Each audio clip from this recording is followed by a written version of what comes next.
Hi everyone, welcome to my channel, here to guide you today.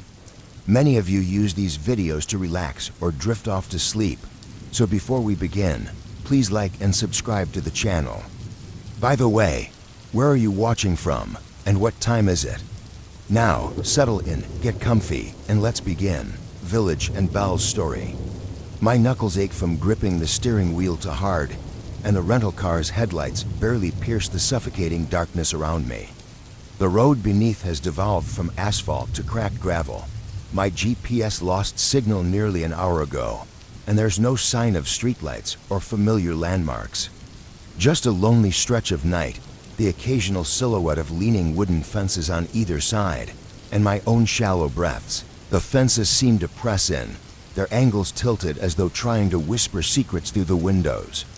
This trip wasn't supposed to be like this. I'm here on business, a contract negotiation in some forgotten factory town. I promised my family I'd return by the weekend, but now it's well past midnight, and I'm nowhere near the main highway. The oppressive night feels like it's closing in on me, and though the air is cool, sweat beads on my temple. I should have stopped at a motel hours ago, but my stubbornness convinced me to press on. A mistake. Every instinct screams that something's wrong. I ease off the gas, straining to see beyond the reach of my headlights. Then, up ahead, the faint outline of buildings emerges, weathered rooftops and leaning chimneys against a moonless sky. I pull over, killing the engine. The silence is immediate, the kind that swallows all sound, even my breathing. Gravel crunches beneath my shoes as I step out. "Hello," I call out, my voice hollow, absorbed by the night. No response. The settlement is larger than a single farmhouse. It might have been a village once. Boarded windows, sagging porches, and peeling paint tell of abandonment. I push open a rusty gate that squeals in protest, stepping into what could have been a town square. My flashlight flickers across furniture left to decay, a lace-draped table, a sofa with torn upholstery. Opposite me hangs an oval mirror, its cracked frame clinging to a darkened surface. I avert my gaze, unwilling to look at my reflection here. The air is thick, carrying a stale smell of rot and mildew. Each step stirs dust motes that swirl in my flashlight's beam. "Anyone here?" I try again, my voice small in the cavernous silence. Still nothing. Then I hear it, a bell, faint and distant. I freeze. Another chime follows, softer and higher-pitched. The sound drifts from somewhere further down the street. My pulse quickens as I follow the sound. Around a corner, I find a tall wooden post with a frayed rope holding a bell that sways gently in the still air. There's no wind, no mechanism to move it, yet it rings a soft, almost kind tone. But each note sends a chill up my spine. Ahead, more bells come into view, one perched atop a chimney, another dangling from a window latch, a third beneath a porch roof. Each bell rings in turn, their tones forming a dissonant, ghostly choir. The sounds feel deliberate, almost as though they're communicating. My stomach tightens, my skin prickling with unease. I know these bells are talking about me. I pick a larger building, a two-story structure with a crooked sign that might once have read Draper's shop. The door groans open, and I step inside. The air is damp and heavy. Broken shelves and scattered objects lie in disarray. On a counter, I find an old ledger. Its pages are brittle, covered in cramped handwriting. The entries list dates from decades past, stopping abruptly with no explanation, no farewell or record of evacuation.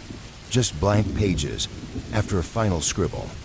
My flashlight shakes in my grip as the bells outside continue their haunting chorus. I move to a back room, where a cot sits untouched. Exhaustion pulls at me, but the air feels charged, as though I'm not alone. I sit with my back against a damp wall, my legs trembling, hands unsteady as I sip from my water bottle. My throat is dry, and every swallow feels like gravel. The thought of leaving gnaws at me. I could try to find my way back to the car, drive until I'm free of this place. But I'm not even sure I can navigate the maze of cracked roads. And the bells, they pull at me, their mystery anchoring me here, as if I have to understand them before I can leave. Forcing myself back outside, I glance at my watch. It's almost 2 a.m. The moon hangs as a thin crescent, casting faint light on sagging rooftops. The bells are quieter now, but their voices seem scattered, hidden behind closed doors, nestled in chimneys, or perched on forgotten lamp posts without lamps. They feel omnipresent, embedded in every shadowed corner. As I pass another crumbling house, a sudden gust of wind kicks up dust, stinging my eyes.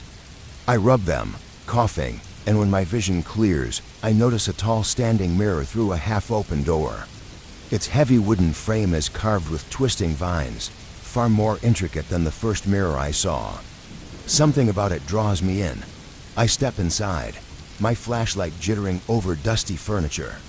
The mirror's surface is darkened, smudged with grime, but I can see the faint outline of my silhouette. Slowly, I approach, raising a trembling hand to wipe away a patch of dirt. My reflection stares back, wide-eyed and uncertain. Then, a single bell chimes soft, warm, almost a whisper. I spin around, flashlight sweeping the empty room, but there's no one there. The bell rings again, this time from above. I move cautiously into a side room, a kitchen, perhaps, and find a tiny bell hanging from the corner of a cabinet. It's so small I'm shocked I even noticed it. Yet its sound is sharp and clear, like a gentle tap on glass. Suddenly, other bells join in, their tones overlapping in a strange harmony that feels almost conversational. My heart races as I backpedal toward the mirror. In its reflection, I see myself and something else. For a fleeting second, a figure looms behind me, a shape with hollow eyes. I whirl around, but the room is empty. My skin crawls. Exhaustion weighs heavy, and my thoughts grow tangled. The bells sound almost like they're shaping words. My name whispered in haunting, fractured tones, Ya Sun. Ya Sun. I gasp for air, sweat running down my back, and stumble out onto the street. In my haste, I trip over a broken step, falling hard and scraping my palms. Pain anchors me briefly, but above, the sky seems to press closer, the silence between each bell's chime thick and suffocating. I push myself up and start walking, then running, the bells ringing faster now, not frantic, but in a rhythm I can't comprehend. Turning a corner, I nearly crash into another bell, this one tied to a rusted pitchfork planted in the ground. I dart into what looks like a general store, desperate for relief, hoping to find something to block my ears. Inside, I grab a dusty apron from a stack, wrapping it around my head in a clumsy attempt to muffle the sound. My breath comes in gasps as I glance at my reflection in the window. The apron looks absurd, but something else catches my eye, the warped reflection of the door behind me. In the distortion, I see a pair of eyes that aren't mine, staring back. My pulse spikes as I spin around, but the door is just a door, plain and solid. A deep, resonant clang reverberates through the air, coming from the village square. Compelled by a mix of terror and curiosity, I follow it. At the center of the square stands a tall pole with a massive bell at its peak, weathered and ancient, perhaps a church bell. I approach, legs shaking, and sense movement behind me. Turning quickly, I find only darkness, but the sensation of being watched lingers. The smaller bells chime again, their tones slower now, layered into a low hum that resonates in my chest like a second heartbeat. Invisible eyes seem to watch from behind every shutter, every crumbling eave. My skin prickles as though tiny insects crawl beneath it. I take a deep breath and force myself to leave. Stumbling down the main street, past the silent houses, I listen as the bells grow fainter with every step. At last, I reach my car. Relief washes over me like cold water on a burn as I slide into the driver's seat, hands trembling, and start the engine. The headlights flick on, illuminating a sign at the village entrance that I hadn't noticed before. In the windshield's reflection, the glass feels like a mirror. I see something pale moving between the houses. The bells chime one last time, my name, clear and unmistakable, and then fall silent. Heart pounding, I press the gas and speed away. The roar of the engine breaks the oppressive quiet, but I can't shake the feeling that the village isn't finished with me. Even as I reach the open road, my hands shake uncontrollably, my chest tight with unease. The faint hum of the bells lingers in my ears, just below the edge of hearing. At dawn, I find a diner. Its neon lights and the smell of coffee feel foreign after the night I've had. In the bathroom, I splash cold water on my face and glance at the mirror. For a brief second, my reflection flickers, and I hear the faintest chime. Exhaustion must be playing tricks on me, or perhaps not. Deep down, I know the village isn't truly behind me. The memory of the bells hums softly, waiting, patient. I fear they'll ring my name again. The chair, the exact moment I sense it, is etched in my mind. I sat on my couch, still damp from a dash through the rain earlier. The wind rattled the windows, and a faint groan echoed through the hallway behind me. Just a storm in an old house, I reassured myself. Yet, as my anxious eyes darted across the room, I spotted the leather armchair. It looked unchanged, its mustard brown upholstery worn with creases and scratches. I never used it, never touched it. Something about it always felt lifeless, out of place. The chair came with the house, part of an inheritance from an uncle I barely knew. I'd often thought of getting rid of it, but never followed through. Now, I wished I had. That night, it seemed as though the seat was sinking beneath an unseen weight. Invisible, yes, but undeniably real. My heart raced, and I blinked hard, trying to dismiss the sight.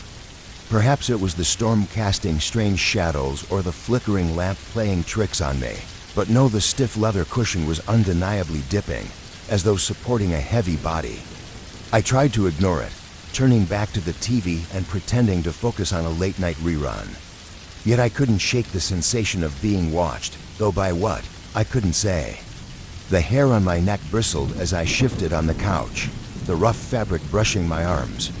There was a faint smell in the air, like aged leather mingled with damp earth. Then came the soft squeak of the armchair's springs. The house was old and full of quirks, but this was different. My palms grew clammy, and my toes curled into the rug. I wanted to ignore it, but the sounds became more distinct, like someone shifting to get comfortable. I stood slowly, taking a hesitant step forward. The wooden floor creaked underfoot, and I wondered if the unseen presence could hear me too. Reaching the coffee table, I squinted at the chair. The cushion was unmistakably pressed down, then faintly rose and sank again, as though someone were subtly adjusting their posture. My throat went dry, and I retreated to the couch, heart pounding. Outside, the rain lashed against the windows, and thunder rumbled in circles around the house. I tried to rationalize the bizarre sight. Maybe the foam in the cushion was defective, or the frame warped from moisture. Yet no logic could explain the slow, rhythmic movement. I didn't sleep that night. Instead, I sat rigid on the couch, my eyes flicking between the hallway, the locked door, and that cursed chair. When dawn finally arrived, the rain had eased, and the air smelled of damp leaves. My eyes were gritty and burning from exhaustion. I decided then and there to get rid of the chair. Not donate it, just throw it outside to rot in the mud. Socks sliding on the floor, I marched to the front door, grabbed the knob, and twisted. It wouldn't budge. Oddly, the lock wasn't even engaged. I tried harder, putting my shoulder into it, but still, it didn't move. Confused, I went to the kitchen door, but it too was stuck, and even the windows seemed sealed tight. The house, it seemed, wouldn't let me leave. Frustrated and unnerved, I returned to the living room, determined to push the armchair over or drag it out of the way. As I approached, a low groan emanated from its frame, like old wood protesting under strain.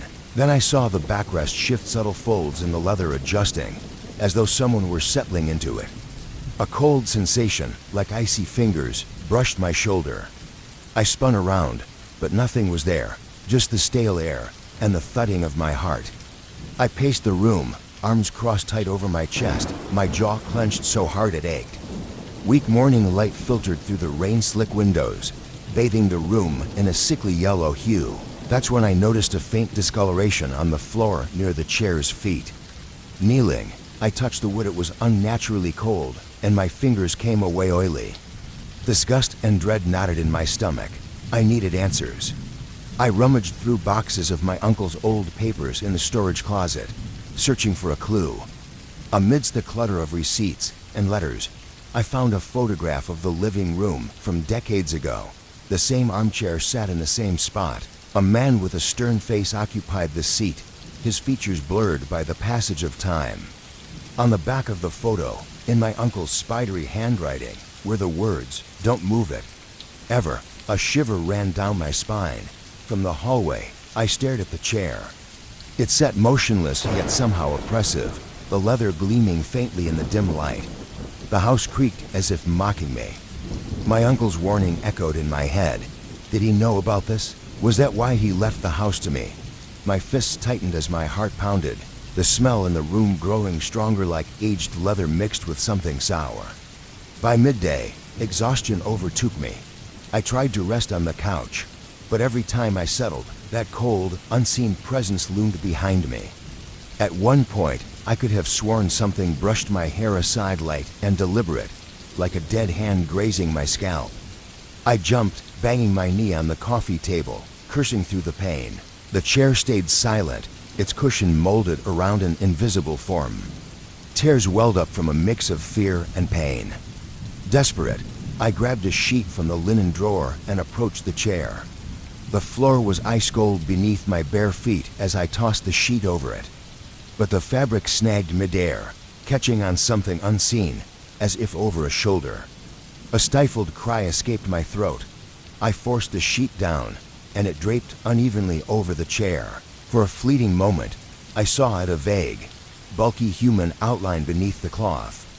My heart raced so violently I could hardly stand. As I stared, the sheet dipped where a head might be, tilting upward as though looking at me. I stumbled back, and the sheet slid off, soundlessly falling to the floor. Panicking, I rushed to the door, yanking at the handle and screaming in frustration. The door wouldn't budge. I tried the windows, pounding on the glass, but nothing gave way. My phone was useless, the power flickered, and the entire house seemed to hum with tension, as if it held its breath. As evening fell, shadows stretched longer, and the room felt even heavier. I found myself whispering to the chair, pleading, "What do you want?" My voice sounded unfamiliar, trembling. I circled the room under the faint glow of a single lamp. Its weak light glinted off the chair, highlighting every crease and scratch in its leather. Had they always been that deep? At one point, I considered burning it. I ran to the kitchen, grabbed matches, and returned to the chair. My hands shook so badly that I dropped most of the matches onto the floor. Finally, I lit one, but as I brought it closer, a cold gust snuffed out the flame. Again and again, it happened, an icy breath from nowhere, asserting its control. Nausea overtook me, and I stumbled to the bathroom, retching into the sink. Looking into the mirror, I hardly recognized my reflection, wide-eyed, sweaty, and unkempt. For a moment, I thought I saw something behind me in the doorway, a faint silhouette of a head and shoulders. I spun around, but nothing was there, yet the reflection had shown it, just a second earlier. My heart thundered as I backed into the hallway, moving as quietly as possible. The house felt alive now, its walls almost leaning inward. Back in the living room, I noticed something new. The chair had shifted slightly, no longer facing the TV, but angled toward me. The sour smell was stronger. An image of the photograph flashed in my mind, the stern-faced man who had once sat in the chair. Was he still here, in some way? Night fell hard, with rain tapping insistently at the windows. I paced the room, massaging my temples as a sharp ache settled between my shoulders. Every time I looked at the chair, it seemed to shift slightly, the leather rippling like shallow breaths. I tried to shove the coffee table aside in frustration, but it caught on a warped floorboard. My emotions boiled over, and I shouted, "Leave me alone!" My voice cracked. The only response was a faint squeak from the chair's springs. I collapsed onto the couch, trembling, when I felt it a firm, cold grip on my shoulder. I screamed, jerking forward, but nothing was there. The sensation lingered, leaving a chilling ache in my muscles. As time dragged on, my eyelids grew heavy, but I couldn't fully rest. Every time I drifted off, faint whispers like secrets told by creaking leather would pull me back. At one point, I dared to glance at the chair's reflection in the glass of a cabinet door. A faint silhouette was there, a broad head, shoulders, and hands gripping the armrests. My pulse roared in my ears as I stared, frozen. When I looked back at the chair itself, nothing was visible except the indent in the cushion.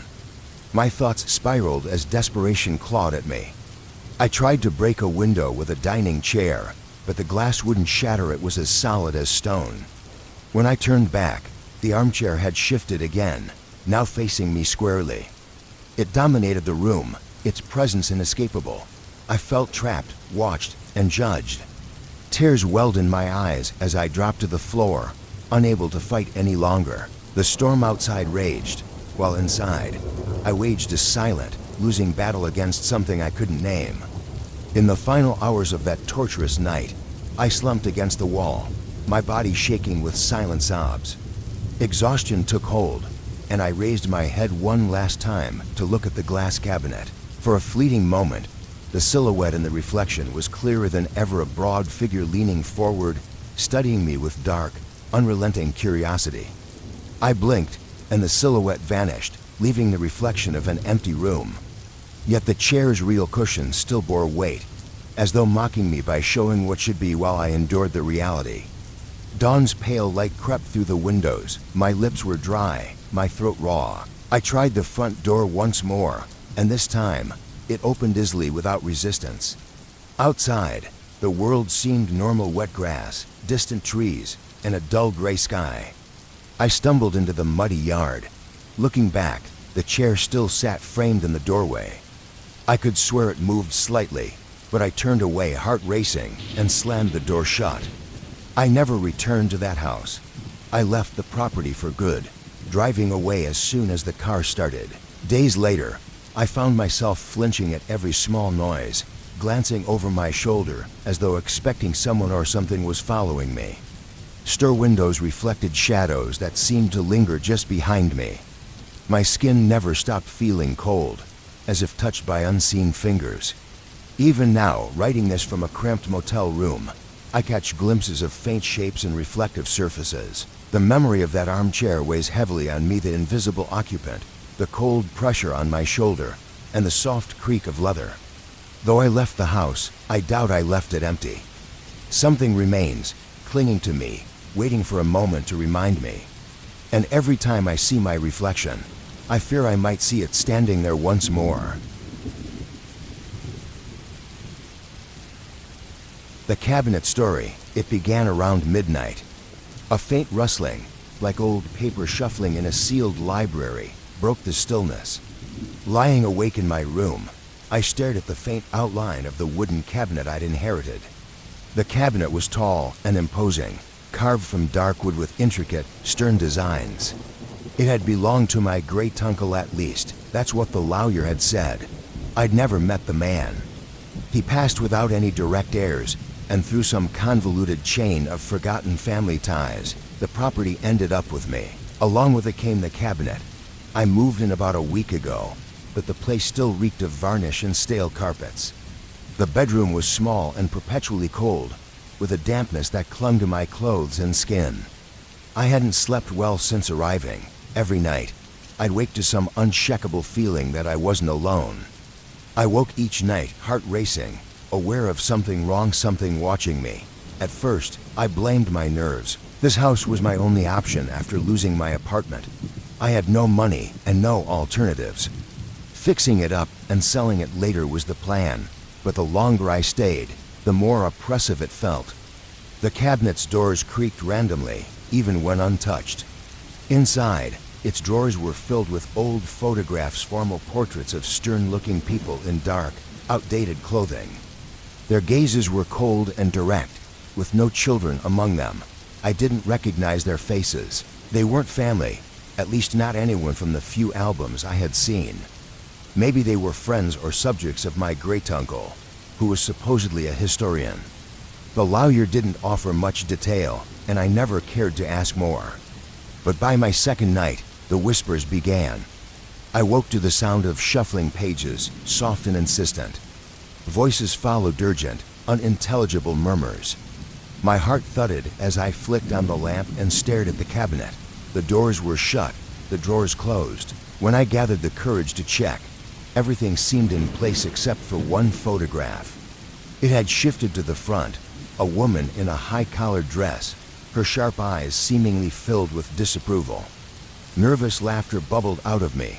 I shut the cabinet and tried to convince myself I'd misremembered the photo's placement. But the tension in my shoulders lingered, and I didn't sleep. By the fourth night, my patience was fraying. Each evening, I double-checked the photo's positions and counted them.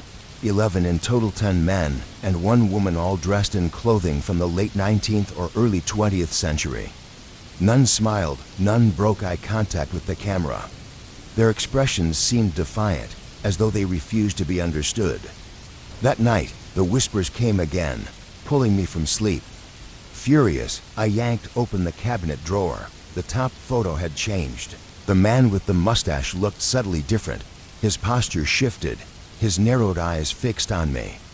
My chest tightened. I felt scrutinized.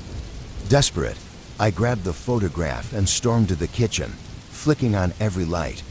Shaking, I threw it into the trash bin and slammed the lid shut. Relief flooded me, as though a spell had been broken. Returning upstairs, I checked the cabinet. The top photograph was replaced by another man, dressed in the same rigid suit, his expression just as cold. Exhausted, I forced myself to bed, determined to ignore the whispers. Morning came, and I opened the trash bin, expecting to find the crumpled photo inside. It was gone, only coffee grounds remained. Panic set in as I rushed upstairs. The photograph was back in the cabinet, neatly stacked with the others. Cold sweat gathered on my forehead as I touched the edges. They felt brittle, like aged parchment. Determined to end it, I gathered all the photographs, placed them in a cardboard box, and drove to the edge of the property near an overgrown patch of trees. There, I lit a small fire and tossed the box in. I stood back as the flames consumed the cardboard and the frames inside, releasing a foul stench of burnt wood and musty paper.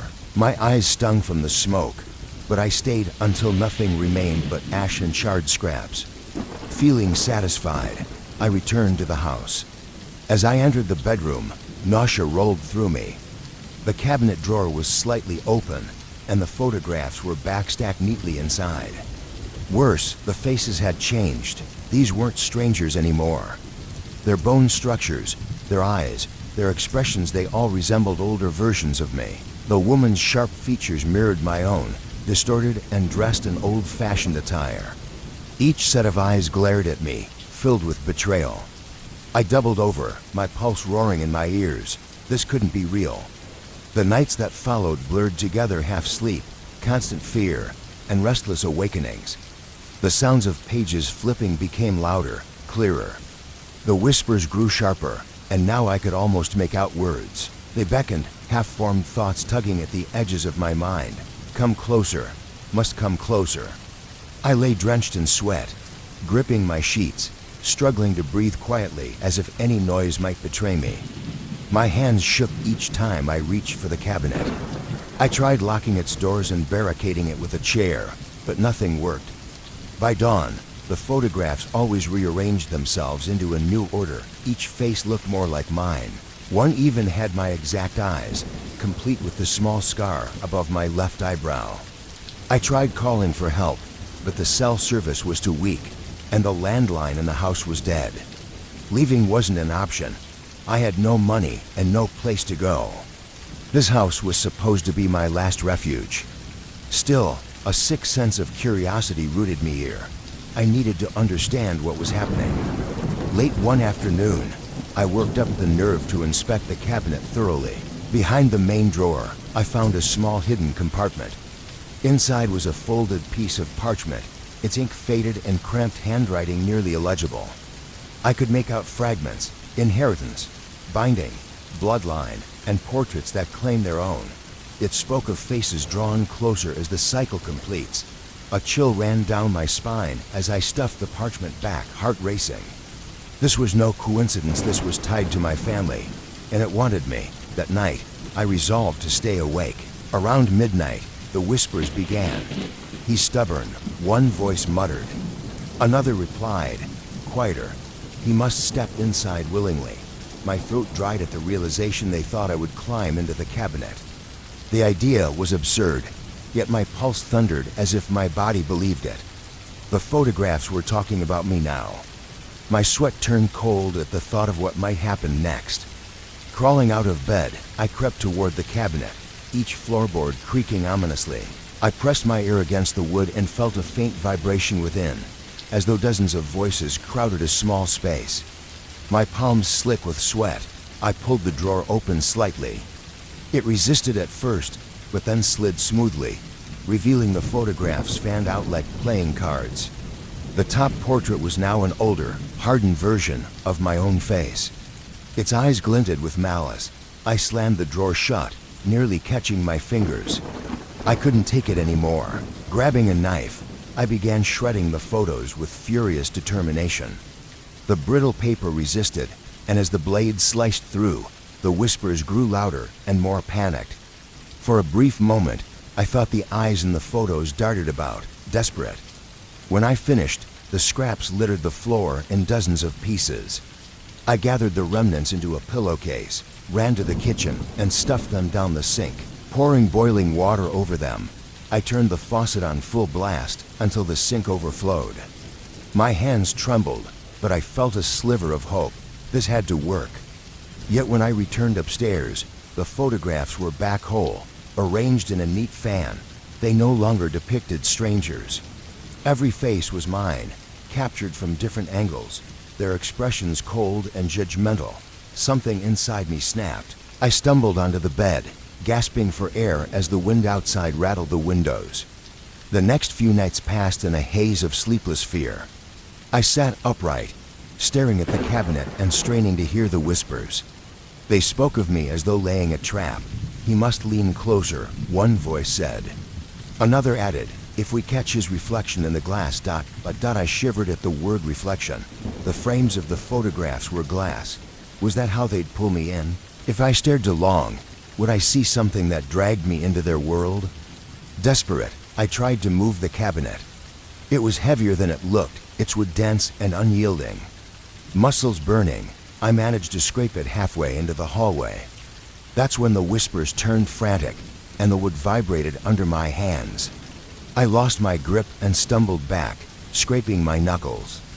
In the blink of an eye, the cabinet shifted back into its original position, as if nothing had happened. My lungs constricted, and the very air seemed to turn against me. Every midnight, the voices grow louder. They know I'm afraid. They know I won't leave. And I know they're getting bolder. Last night, I dared to look directly into one photograph. My reflection in the glass smiled back, even though I wasn't smiling. My stomach twisted, and I turned away, heart pounding. My appearance is changing. The bathroom mirror shows it my features sharper, older, more like the stern faces in the photographs. My eyes now carry the same judgmental glint I'd seen staring back at me. Tonight, I lie in bed, my gaze fixed on the cabinet. I've tried everything destroying it, burning the photos, even leaving the house. Nothing works. They always return. I'm trapped, held here by forces I can't fight or flee. The whispers are louder now, the pages turning faster as though flipping through versions of me, deciding which form to take. My breathing is shallow, my body drenched in sweat.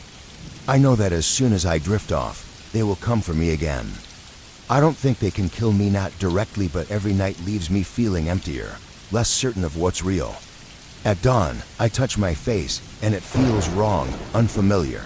My skin tingles, as though the boundary between me and the photographs is wearing thin. Sometimes when I pass by reflective surfaces, I catch movement in the glass, something just out of sync with my own actions. I've stopped looking at myself. What would be the point? No one would believe my story anyway. I have no evidence, no proof, just a growing sense of dread that I'm losing this battle. Each midnight, I sit in the darkness and listen to them. They plot patiently, knowing I'm alone and vulnerable. The cabinet, silent in the daylight, comes alive at night with their murmurs. I feel their stares, their judgment, their hunger. They're waiting for the perfect moment to pull me in. I can feel it, their quiet determination to take me. I haven't escaped, and I don't think I ever will. The photographs remain, locked behind those doors, watching and waiting, their hold on me unrelenting. I'm certain they'll never let me go. The shadow. The first time I noticed the shadow, it was just past midnight. The only light in the living room came from a weak street lamp outside. I was slumped in the old armchair near the fireplace, its cushions faintly scented with stale tobacco and damp wood. After another restless day, I had been trying to calm my nerves. The silence pressed against me like a thick blanket, and I remember the warmth of my own breath filling my nostrils as I exhaled. Then, from the corner of my vision, I caught movement. It was a dark shape, gliding smoothly across the far wall. I turned sharply, my neck stiff from hours of tension. There should have been nothing there. The corner lamp was off, and the curtains were drawn. The only light was the golden glow from the street lamp, but I saw it again. A black shape slid along the plaster wall, moving as though cast by a figure standing between the wall and a non-existent light source's shadow without a body. I stood, my knees tight and shaky. Each step toward the wall made the floorboards whisper low creaks I could feel in my teeth. As I approached, the shadow receded, slithering into dim corners, flattening itself into angles as though it belonged there. It reminded me of a frightened animal flinching from my presence, but refusing to vanish entirely. When I reached out, my hand brushed the cold, smooth paint. Nothing. I had come to this old house about a week earlier, an inheritance from an uncle I barely knew. It was no grand estate, just a single-story home at the end of a narrow road in a sleepy town. The kind of place that feels too old, its walls holding memories best left undisturbed. I planned to stay only a few nights, sort through papers and furniture, decide what to keep, and prepare to sell. It wasn't until the third night that I noticed the shadow. Before that, there had been signs. The faint metallic tong in the air, the way my skin prickled as I passed through the hallway to the living room, the lingering scent of varnish. Then there was the antique mirror I had found in the storage closet.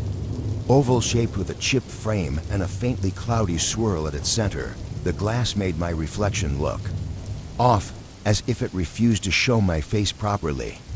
I had leaned it against a corner wall, unsure what to do with it. That night, after my first attempt to confront the shadow, I sat in the armchair, every muscle tense. Occasionally, I caught a glimpse, a quick slither of dark fluidity at the edge of my vision. A shadow, unbound and watching. Each time I turned my head, the shadow darted away, slipping behind shelves or flattening itself beneath furniture outlines. If I moved toward it too quickly, it faded instantly, leaving no shape or trace.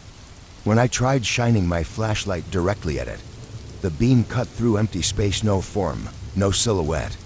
Yet, the moment I settled back and shifted my focus, it would reappear, closer than before. Exhaustion clawed at me, but every time my eyes began to droop, the overwhelming sensation of being watched jolted me awake. Sweat clung to my skin, and my heart pounded as if I had been running for hours. As dawn broke, I forced myself into action. Marching into the small kitchen, I splashed my face with cold water and boiled coffee. The bitter, metallic taste steadied my nerves, though it sat uneasily on my tongue. Determined to make sense of what was happening, I began exploring the house by daylight. Dust motes swirled in the morning sun, settling over old furniture and creaky shelves. I searched through drawers and piles of my late uncle's papers, but found nothing that explained the events of the night before. Eventually, the mirror caught my attention again. It stood apart from the rest of the house's decor, older, its wooden frame carved with strange, swirling patterns and notch-like symbols I hadn't noticed before. Running my fingertips over the grooves left me uneasy, as though the designs held a purpose I couldn't decipher. I covered the mirror with a sheet and placed it face down against the wall. The rest of the day passed quietly enough. I tried to rationalize the shadow, convincing myself it was a trick of the light or my tired mind. Still, I felt on edge. By the time dusk fell, the familiar tension returned. My chest tightened, and my breath grew shallow. I armed myself with a flashlight, lit a lantern near the door, and kept my phone's weak light as a backup. I waited in the living room, knees bent, every muscle taut. For a long time, there was only silence, the drumming of my pulse in my ears. Then I saw it. The shadow emerged from behind the covered mirror, sliding out from beneath the fabric like ink seeping through cloth. This time, it moved more deliberately, tracing a path along the wall above the fireplace. As I watched, it began forming shapes, geometric patterns, and twisted runes that stretched and shifted. The symbols flowed seamlessly into one another, as if the shadow was trying to convey something incomprehensible. I stepped closer, my breath hitching, but when I moved too near, the shadow darted away, curling into a corner near an old cabinet. Frustration bubbled over. I shouted, my voice echoing hollowly through the room. The shadow didn't respond with sound, but its presence thickened, the air growing heavy. My skin prickled, and an acrid taste of fear lingered in the back of my throat. Flicking the flashlight toward the cabinet revealed nothing but pale plaster. Still, I realized something chilling. The shadow was following me. Testing this theory, I turned my back and pretended to ignore it. From the corner of my vision, I saw it inching closer, sliding along the walls and curling around doorframes. Each time I spun around quickly, it pulled back, almost as if it were toying with me. I needed a new plan. My thoughts drifted to the mirror. If the shadow was tied to it, if uncovering the mirror had awakened something, perhaps I could force it back. Heart pounding, I approached the mirror. Its sheeted form loomed in the corner, a silent menace. Keeping my gaze partially averted, I knelt, gripping the edges of the frame. Slowly, I tilted it upright, removing the sheet with a trembling hand. The mirror's surface appeared dull, almost foggy, as if a thin layer of dust was trapped between the glass and reality. Tilting it to catch the faint light in the room, I heard a faint scraping sound behind me, like a fingernail dragging across wood. I turned the mirror toward the wall where the shadow had been, hoping it would reflect something, anything. At first, the glass revealed only my own silhouette. Then, a flicker of movement rippled across the reflection, a dark shape slicing through the background like ink bleeding into water. Panic surged. I slammed the mirror down, the frame rattling against the floorboards. My breathing was ragged as the shadow scattered, retreating toward the ceiling. The lantern's flame wavered, casting erratic light across the room. My stomach lurched as the dimness deepened, the weight of the house pressing down on me. For a moment, I considered fleeing, grabbing my keys, and driving as far as I could. But a single, horrifying thought stopped me. I draped sheets over every reflective surface I could find: the mirror, the framed pictures, even the television screen. Searching through drawers, I found a cracked hand mirror and placed it face down in a box. Without reflections, I hoped the shadow would have nowhere to hide. For a brief moment, I felt safer. Moving slowly around the room, I kept my back close to the wall, listening for even the slightest shift. The silence was profound, pressing in on me like a heavy weight. Out of the corner of my eye, I saw it again, a faint, unmistakable shape moving across the ceiling. This time, it was elongated, upside down, its form twisting into impossible angles. It stretched and folded, carving jagged symbols that made my stomach churn. I raised my flashlight, aiming the beam upward. For a brief moment, I saw shallow scratches etched into the plaster marks that hadn't been there before. My heart thudded painfully as I realized the shadow was carving itself into the house, leaving its presence behind in ways I couldn't ignore. My chest tightened as I shouted, my voice cracking. There was no response, only a long whispering sound as the shape retracted. It left behind faint grooves I could feel with my trembling fingertips, lines that seemed to spell out a message I couldn't comprehend. I knew I had to leave. Grabbing my jacket, I stumbled toward the front door, nearly knocking over a stack of old newspapers in my haste. Outside, the air was cold and sharp, biting against my skin. I sucked in deep breaths, trying to steady the shaking in my legs. The street was empty except for the distant hum of a car and the rustling of leaves. For a moment, I considered never going back, but the house, the papers, The mirror, this was my responsibility now. What if I unleashed whatever was inside on someone else? After several minutes, I forced myself to re-enter. Inside, the lantern's flame had died. I relit it carefully, the faint glow casting flickering shadows across the room. The shadow itself wasn't immediately visible, though the faint scratches near the ceiling remained. I walked around slowly, whispering curses under my breath, my frustration mounting. By the time dawn approached, I felt hollow, feverish. My heart still pounded, and my muscles throbbed with exhaustion. Now, it's morning again. I haven't slept. The mirror leans covered in the corner of the room, but its presence feels heavier than ever. I don't know how to rid myself of this thing. It hasn't harmed me directly, hasn't touched me, but I can feel it draining something intangible, my sense of being alone in my own skin. Every so often, I see faint movements out of the corner of my eye, a shadow bending along the baseboard or flickering in the reflection of a window pane. I've decided to leave today, but even as I pack my things, I know it might follow. When I look at my phone's black screen to check the time, I catch a glimpse of something shifting behind me, folding into impossible shapes. The weight of unseen eyes lingers on my back, their chill settling deep in my bones whenever I turn away from reflective surfaces. I don't know what it wants or why it chose this house, but it's not gone. The marks on the walls remain. The memory of its silent presence will follow me, a haunting echo. And the next time I catch my reflection in some random storefront window, I'll know to look closely for the flicker of darkness sliding along the edges, waiting for me to turn my back. It happened again tonight. I was lying in bed, struggling to breathe evenly, when I saw its sleek shape gliding across the patch of dry grass near the back fence. The movement caught my eye because it was too smooth, too silent. Usually, cats make some noise, the scratch of claws on bark, the rustle of leaves, or the soft patting of paws on soil. But this one was different. It drifted, barely touching the ground, as if guided by an invisible hand. Then its eyes turned toward me, faded, almost colorless, like washed-out marbles. They seemed to drill into me through the glass. My heart jolted, and I sat up, gripping the edge of the mattress. My chest tightened as I tried to focus on my breathing, but the cat didn't move. Something was off. The whites of its eyes were normal, but the irises were pale and drained, as if the animal had bled all its color into the night. I swallowed hard, tasting bitter saliva. I stayed still, hoping it would lose interest and slink away. But it didn't. It was there yesterday, and the day before, always at twilight, always watching. I'm not from here. I inherited this old house after my uncle passed. No children, no closer family besides me. I moved in a few months ago, intending to fix the creaky floors and peeling wallpaper, then sell it. The house is older than I realized.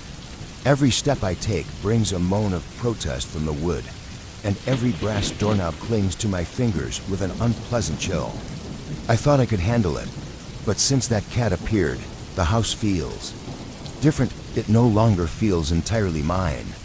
Unable to bear it, I got up and walked to the window, pressing my forehead against the cold glass. The back porch light barely illuminated the yard, but I could still make out the cat's silhouette. "Go," I hissed, knocking on the glass with my knuckles. It didn't budge. Instead, it tilted its head, as if trying to understand me. My spine prickled, and I clenched my jaw. I was done with this game. I stormed down the hallway, flipping on every light, and yanked open the kitchen door that led outside. I didn't bother with shoes. The night air smelled of damp leaves and old wood as my bare feet touched the rough concrete step. I expected the cat to run, to bolt into the shadows like any other animal. But it didn't. It sat perfectly still near the fence, its tail curled neatly around its paws. "Get out," I shouted, my voice shaking. The cat blinked slowly, its pale, drained eyes fixed on me. Then, right in front of me, it vanished, not fled, not faded into the shadows. It blinked out of existence, like a light switched off. One heartbeat, it was there. The next, it was gone. It had been there solid, tangible, and then, in the blink of an eye, it was gone. My legs felt weak, and I gripped the porch railing to steady myself. Before I could catch my breath, I heard a faint scraping sound behind me. I turned. There it was again, perched on the opposite corner of the yard, staring at me. My mouth went dry as I backed away, one hand blindly groping for the door handle. Once inside, I locked everything, the doors, the windows, even the old pantry latch. My breaths came fast and shallow, my mind spinning with desperate attempts at rationalization. Maybe I was hallucinating, maybe the dim light played tricks on my eyes. Tossing and turning in a feverish haze, I imagined the cat's pale eyes pressed against the window pane, tracking every shift of my blankets. Unable to bear the oppressive silence, I got up and rummaged through the old closets for something to distract me. My search led to a dusty shoebox filled with documents and faded photographs. Most of the images depicted the house as it once was. A family gathered on the porch, an older man holding a lantern near a barn that no longer stood. Then one photo caught my eye. It showed a young woman standing at the back fence, cradling something small in her arms. Behind her, barely visible, was a slim, cat-like shape with pointed ears. The figure had no defined face, only to pale spots where eyes should have been. A chill ran down my spine as I placed the photo aside, my heart pounding. I tried to calm myself by making tea, the bitter smell of the leaves filling the kitchen. But as I poured the steaming liquid, my reflection in the dark window above the sink caught my attention. There I was, tired eyes, disheveled hair. And behind me, in the faint reflection, stood something else. The yard was quiet, bathed in the soft light of early evening. I hammered a loose board on the porch rail, took out the trash, and tried to reestablish a sense of normalcy. But by early evening, I had locked all the doors and closed the curtains. The silence inside the house felt oppressive, as though it were growing heavier with each passing moment. I paced the living room, glancing nervously at the old grandfather clock near the stairs. Then I heard it, a faint scratching sound. It was soft, like nails dragging lightly across wood, and it was coming from the hallway that led to my bedroom. Swallowing hard, I stepped lightly over the creaking floorboards, each step sounding like a warning whisper urging me to turn back. Reaching the bedroom door, I pressed my ear against it. Silence. Holding my breath, I turned the knob and stepped inside. The cat was there. It perched on top of my dresser, its tail swishing lazily from side to side. My heart stopped. The windows were closed. The door had been locked. How did it get in?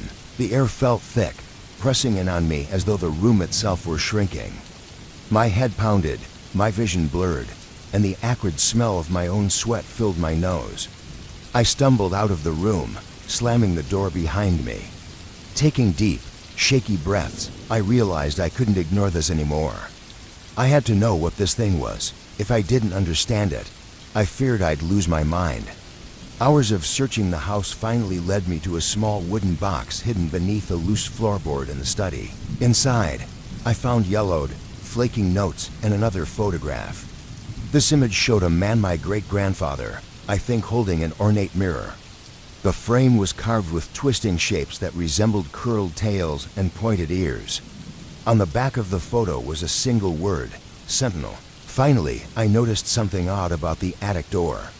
The paint on the panel bore a faint outline, as though something had once hung there. The smell of stale dust and old wood choked me as I climbed into the attic. My flashlights beamed cutting through the darkness. Behind a stack of rotting boards, I found it, the mirror. Its surface was grimy, but faint carvings along the frame were visible, delicate, almost alive. Something about it made my eyes water and my skin prickle as though charged with static. As I tried to lift the mirror, a soft thump echoed from the attic's far corner. Swinging the flashlight beam toward the sound, I saw it. The cat sat there, its pale, empty eyes reflecting the light without color. My pulse skyrocketed and my throat tightened. I knew, in that moment, that the cat and the mirror were connected. It wasn't just watching me. It was guarding something, observing me, recording me, preparing the space for whatever force lurked beyond my understanding. It was there, solid and real, and then, in the next heartbeat, it was gone. A metallic tong filled my mouth, sharp and bitter, as I stumbled back. My flashlight trembled in my hand, its beam slicing erratically through the dust-filled attic air. The cat remained where it had been, its pale, empty eyes blinking slowly. With each blink, I felt a pulse in my chest, as if it were syncing itself with the rhythm of my own heartbeat. The floor beneath me seemed to shift. My vision swam, and I dropped to one knee, gasping for breath. I had to act. Summoning the last shreds of my courage, I lunged forward and snatched the mirror from where it rested on the floor. Its metal frame bit into my palms, its ornate carvings sharp and cold. The cat hissed. The sound wasn't natural, it was dry, rasping, almost like sandpaper scraping over bone. A wave of nausea washed over me as I held the mirror between us, aiming it at the creature as if it could somehow protect me. For a fleeting moment, the cat's reflection shimmered in the glass. It twisted and smeared, as though the mirror itself rejected its image. Then the cat vanished. This time, it didn't immediately reappear. I scrambled out of the attic, clutching the mirror tightly against my chest. Once downstairs, I leaned the mirror face down against the hallway wall, hoping that without its reflective surface exposed, the cat's presence would lose its grip on the house. But I knew better. Even as I wiped sweat from my brow, I felt its lingering presence, as if those pale eyes were watching me from just beyond the edge of my vision. That night, sleep was impossible. Every creak of the house set me on edge. The silence felt alive, charged with something malevolent. My skin prickled constantly, as though invisible fingers were brushing over my arms and neck. I tried to convince myself I had gained some measure of control by hiding the mirror, but deep down, I couldn't shake the feeling that I'd only interrupted whatever was happening. By morning, exhaustion had hollowed me out. When I dared to look into the hallway, the mirror was still there, leaning where I had left it. But something was different. The carvings along its frame appeared more detailed, as though grime had been shed overnight. I swore I saw tiny shape-scats etched into the metal, their hollow eyes staring back. My heart fluttered as I realized this isn't over. When I rubbed my eyes and glanced at my reflection in the window, my breath caught. For a split second, I thought my irises looked pale, washed out, just like the cat's. I pulled away, heart pounding. The house felt alive around me, pressing in as though it had absorbed the presence of the sentinel. It knew me now. It knew my routines, the layout of the rooms, the places I tried to hide. It had my scent, my fear. Outside, a branch scraped against the window, the sound faint but sharp like claws. I jumped, choking on my breath. I forced myself to look into the glass again. My face stared back at me, pale and sweaty, eyes wide with exhaustion. But just behind me, in the faint reflection of the dim hallway, the shadows seemed to shift. I turned away, refusing to acknowledge the subtle distortion at the edge of my vision. It wasn't gone, it was waiting, and the next time it came, I wouldn't know where it was or what it wanted. Even now, as I sit in the stillness of the house, I can feel the weight of its presence pressing on me. The sentinel hasn't left. Its emptiness has become part of me, carved into the edges of my mind like the grooves etched into the mirror's frame. I no longer trust my own reflection. I know that one day, when I look again, it won't be my face staring back. Dot inside, half outside, caught between the dim safety of my apartment and the shadowed emptiness of the hallway. The air felt heavier there, pressing against my chest with a chill that seemed to seep straight into my bones. I leaned against the doorframe, my fingers gripping the wood so tightly they ached. My eyes locked on the mirror at the end of the hall. Something was different about it. The frame, ornate and chipped, seemed darker, as though it had absorbed the faint light of the corridor.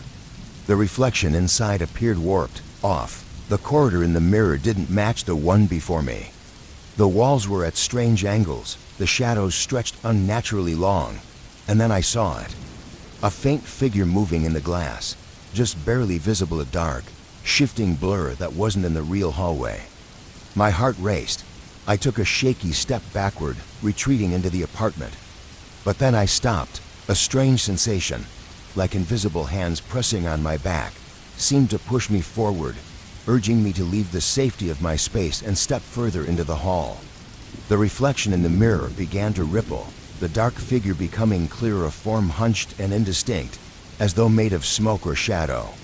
It didn't move toward me, it simply stood, waiting. I couldn't take it anymore.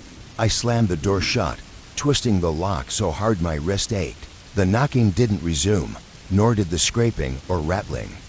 But I could still feel it, something watching, waiting just beyond the threshold. That night, I didn't sleep. The air in the apartment felt charged, thick with something I couldn't explain. My mind raced with questions. What was in the mirror? Why was it here? What did it want from me? Even now, as I sit in a cheap motel room miles away, I can't shake the feeling that something followed me. Reflections seem wrong. Mirrors, windows, even the black screen of my phone, they all feel like doorways waiting for something to step through. And late at night, when the world falls silent, I swear I still hear it. The faint sound of tapping, a muffled groan.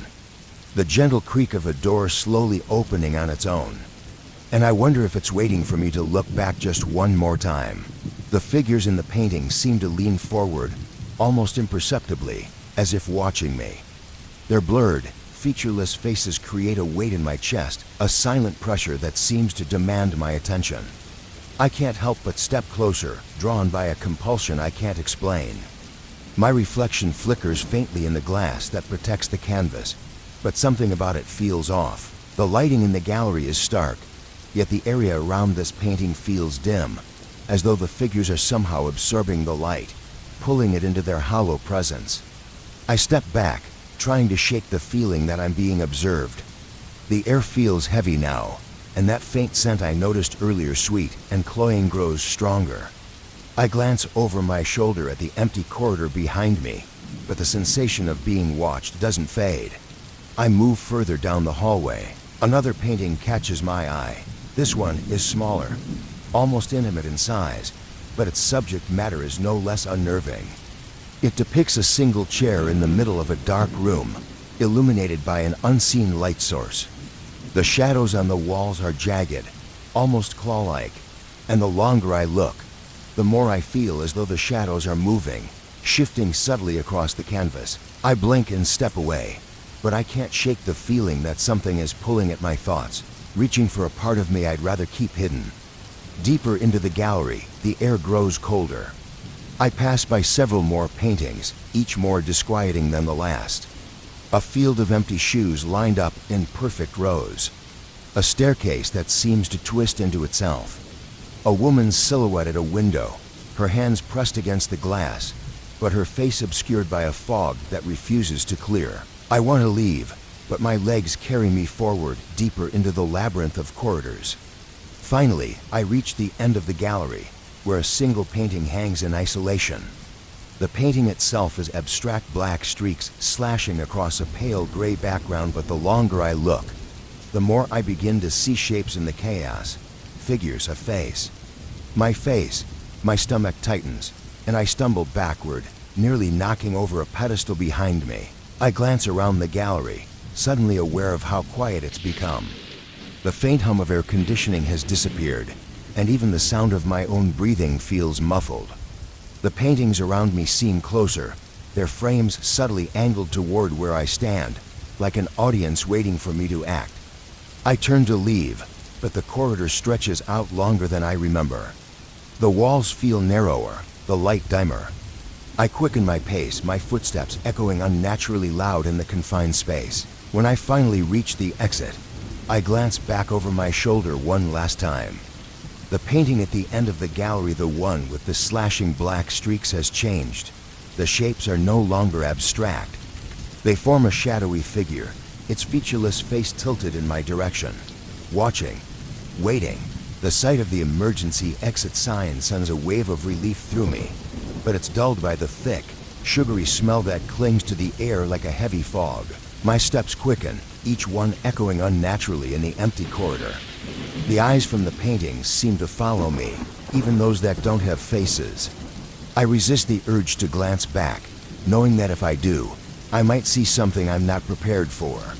As I approach the glowing exit sign, the hum from the walls intensifies, a low vibration that seems to burrow into my skull. My legs feel heavier with each step, as if the air itself is trying to hold me in place. I reach the door, my trembling hand grasping the cold metal handle. With a deep breath, I yank it open.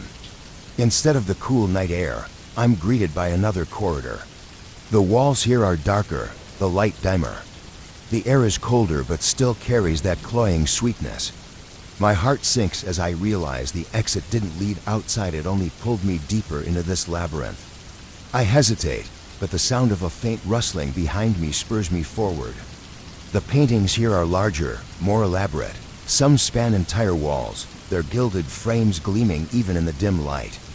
The figures within them have grown more detailed now. They wear expressions, subtle but unmistakable: fear, anticipation, amusement. One painting stops me in my tracks. It's massive, filling the wall from floor to ceiling. The frame is intricately carved with patterns I can't quite place, twisted forms that seem to shift as I stare at them.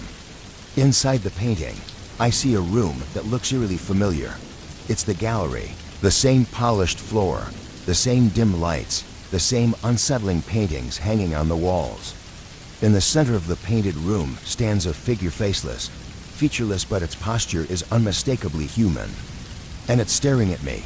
The humming grows louder, almost deafening, and the air seems to thrum with unseen energy. I take a step back, and the figure in the painting tilts its head, mirroring my movement. I stumble, nearly falling, and when I glance back at the painting, the figure is gone. My pulse races as I whip my head around, scanning the corridor. The air feels heavier, and for the first time, I feel something behind me. I don't dare turn around.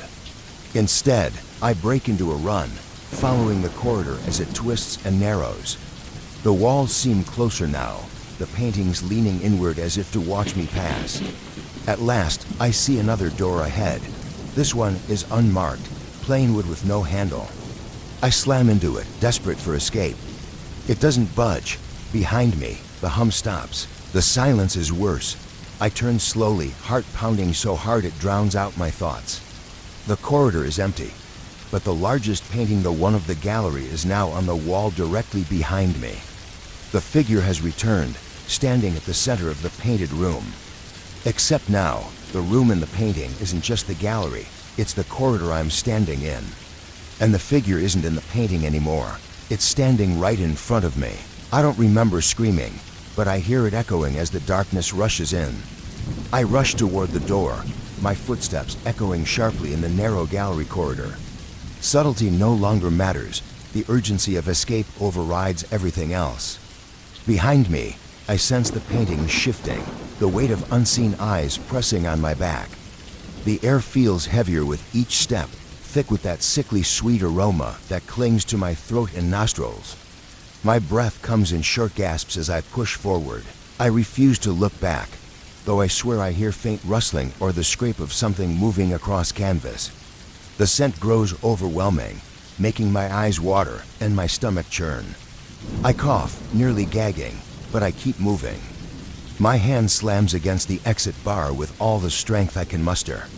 The door gives way, swinging outward into the night. I stumble onto the street, my knees weak, my balance shaky. The cool air hits my face like a slap, and for a moment, I gulp it in greedily, my lungs burning. It's dark now, later than I realized, and the street is eerily quiet. The faint hum of a distant car engine is the only sound beyond my labored breathing. I glance back over my shoulder, half expecting to see something emerge from the door behind me, but it swings shut silently, sealing the gallery and whatever lurks inside. Through the glass, I can see only dim lighting and my faint reflection, distorted by the angle of the street lamp's glow. I turn and hurry home, my footsteps brisk against the pavement. The familiar sight of my apartment building brings a flicker of relief. Once inside, I waste no time locking the door, sliding the chain into place, and leaning back against the cool surface. My living room is just as I left it, bare walls, an old couch, and a single floor lamp casting its weak light over the empty space. It should feel safe, but it doesn't. My chest tightens as I sit on the edge of the sofa, my hands trembling as they cradle my head. My breathing is still uneven, my pulse erratic. It's safe here, right? I can almost see them, the painted eyes from the gallery superimposed on the surface, following my every move. The memory of their gaze feels alive, crawling over me like a tangible weight. I rub my face, trying to shake the sensation, but the lingering sweetness in the air won't leave me. It clings to my clothes and skin like an invisible film, suffocating in its persistence.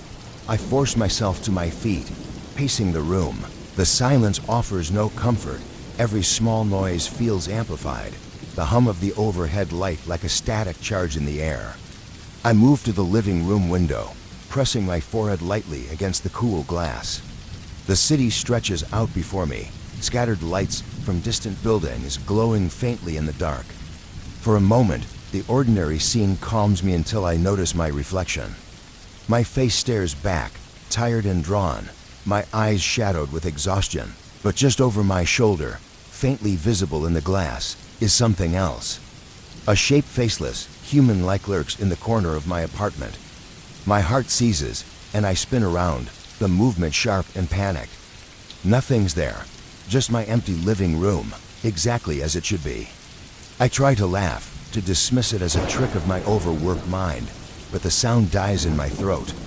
I realize, with a sinking dread, that I've brought something back with me. Not a physical object, but a sensation. The presence of those painted eyes, unnatural and intrusive, has followed me. I head to the bathroom, splashing cold water on my face in an effort to ground myself. My reflection in the mirror seems normal at first glance, just my pale, tired face. But as I stare longer, something shifts. My pupils look darker, almost too wide, as if my body knows something my mind hasn't fully grasped. I step back, shaking my head, but the uneasy knot in my stomach only tightens. Returning to the living room, I switch off the lamp, thinking the darkness might help. It doesn't. The shadows deepen, and in the absence of light, I feel movement at the edges of my vision. I try to push the thoughts away, telling myself it's just my imagination, but the gallery images remain burned into my mind. The trembling frames, the overpowering perfume, and those silent, faceless figures that seem to grow eyes just for me, they haunt every corner of my memory. I sit on the couch, curling my knees to my chest, and stare into the darkness. The feeling of being watched has only grown stronger. I avoid the window, terrified of seeing something in the reflection again. I know if I look long enough, I might catch a glimpse of them, those painted eyes hovering just beyond the veil of normalcy. The night passes in restless silence, and by the time morning comes, my body feels drained, as though I've been carrying the weight of a second existence. I tell myself I'll go back to the gallery, demand an explanation, find out what those paintings were, and who created them. But deep down, I know I won't. Instead, I pace my apartment, checking every mirror, every reflective surface. I see nothing unusual, but the sense of unease never fades. It's as though the air itself is charged, heavy with the same oppressive tension I felt in the gallery. That evening, as the sun dips below the horizon, I catch something in the corner of my eye, just a flicker of movement near the window. My chest tightens, and I freeze, unable to look directly. The memory of the gallery's faceless figures floods back. The way their eyes appeared, one by one, growing sharper and more deliberate as they watch me. The way the walls seemed to close in, the sweet smell clinging to me even now. I force myself to turn, but the window shows nothing unusual, just the faint reflection of my own apartment. Yet I know better than to trust it. I return to the couch, curling up with the light off, hoping that sleep might finally come. But in the quiet darkness, the feeling remains, a presence, unseen but undeniable. It waits in the periphery, silent and patient, biding its time. I know I'm not alone. Something from the gallery has followed me, and it won't let me forget. I spend the rest of the evening trying to keep myself occupied, even as my thoughts circle back to the window. In the kitchen, I choke down a cold sandwich and sip a cheap beer, the kind that tastes like regret in a can. The hallway looms just out of view, but I refuse to glance down it. My stomach is a knot, my hands clammy, and I keep wiping sweat from my forehead. The silence in the apartment feels oppressive. I don't have a TV or radio, and the only sound is the faint hum of the refrigerator and the occasional hollow swallow of my own throat. I think about calling anyone, but it's late. Who would believe me if I told them? "Hey, Greg, my bedroom window's showing me a haunted Victorian parlor." Cool, huh? I can practically hear him laugh it off. Maybe he'd ask if I've been drinking. He'd never understand. Finally, I muster the courage to return to the bedroom. My legs feel like lead as I inch closer to the window. The image is still there, unchanged. The figures linger in their corners, barely visible through the dim flickering light of their world. I take a deep breath and approach the glass slowly, studying the shapes more closely. This time, I notice details I hadn't before. One of the figures, a taller, more slender shape, appears to wear lace gloves. The delicate black fabric stretches along impossibly pale arms. Another figure's face is obscured by a translucent veil so fine that I can make out faint, hollow eye sockets behind it. My breath catches, and I have to steady myself against the wall to keep from collapsing. I try an experiment. My fingers trembling, I tap softly on the glass. At first, there's no response. I lean in, pressing my ear closer, straining to hear past the frantic drumbeat of my own heart. Then, faintly, I hear it, a soft rustling, like fabric brushing against something, or maybe the creak of a floorboard from their side. I stumble backward, heart pounding, and climb into bed. The blanket comes up to my chin, a child's reflex against a grown man's fear. The lights stay on all night. Sleep is fragmented, broken by every imagined sound, every flicker of movement at the edges of my vision. The next morning, the window is back to normal. Sunlight filters through the curtains, illuminating my cluttered bedroom. I laugh at myself, hollow and shaky, convincing myself it was all a dream, a waking hallucination brought on by exhaustion. But as I get dressed, something catches my eye. On the floor by the window lies a thin scrap of yellowed paper. My fingers hover before I finally pick it up, careful not to tear the fragile material. It's blank, save for a faint floral watermark pressed into its surface. I have no idea where it came from. I don't own anything like this. After staring at it for too long, I shove it into a drawer and leave for work, trying not to dwell on the implications. All day, I can't focus. I fumble through tasks, nodding through conversations, but my thoughts keep circling back to the veiled figures. When I finally drag myself home that evening, my eyes gritty from lack of sleep, I enter the bedroom with a sickening sense of dread. At first, the window looks normal. Relief washes over me like cool water. But as I sit on the edge of the bed, pulling off my shoes, I notice the glass darkening. My stomach flips as the familiar scene flickers back into view. The room is sharper this time, the details clearer in its sepia-toned gloom. The figures are closer. Not by much, but enough that I can see the pattern on one's dress, floral lace. The veil of another figure has grown thinner, revealing a pale mouth, slightly open, as if inhaling. The air grows heavy, pressing against my chest. I shout at them, my voice cracking under the strain. "What do you want?" The words hit the glass and dissolve into nothing. The figures remain silent, motionless, yet oppressively present. My fingers fumble at the latch. I pull, shake, and twist until my arms ache, but the window refuses to budge. In a panic, I grab a chair and wedge it under the handle. The act is absurd, I know it won't help, but the illusion of security is better than nothing. Then I rip an old blanket from the closet, using tape to seal it over the window. Out of sight, out of mind, but the silence that follows is worse. It's filled with the sound of my own pulse, the creak of wooden floorboards, and something soft rustling fabric from the other side of the glass. I lie awake all night, staring at the ceiling, my mind replaying every flicker of movement, every hollow gaze from that shadowy parlor. On Saturday, I decide to end it. I bring home a hammer, gripping it tightly as I stand before the window. The blanket comes down in a single, decisive rip. I stare at the figures, daring them to do something. They don't move, but they're closer. One stands just behind the glass, so near that I can almost see the eyes behind its veil, dark, steady, watching. Another figure has a gloved hand pressed lightly against the surface of their side of the window. My hands shake. I raise the hammer, ready to shatter the barrier between us. But then I freeze. What if breaking it lets them in? The thought paralyzes me. I can feel the truth of it deep in my gut.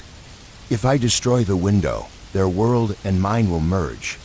They'll step through the gap, rearranging the air and my sanity in equal measure. I lower the hammer, my knees weak. Over the next few days, I try to pretend they aren't there. I drape towels, sheets, even a quilt over the window, but none of it erases the knowledge that they're waiting. I start sweating randomly, my palms damp whenever I enter the bedroom. I try sleeping on the couch, but the fear follows me.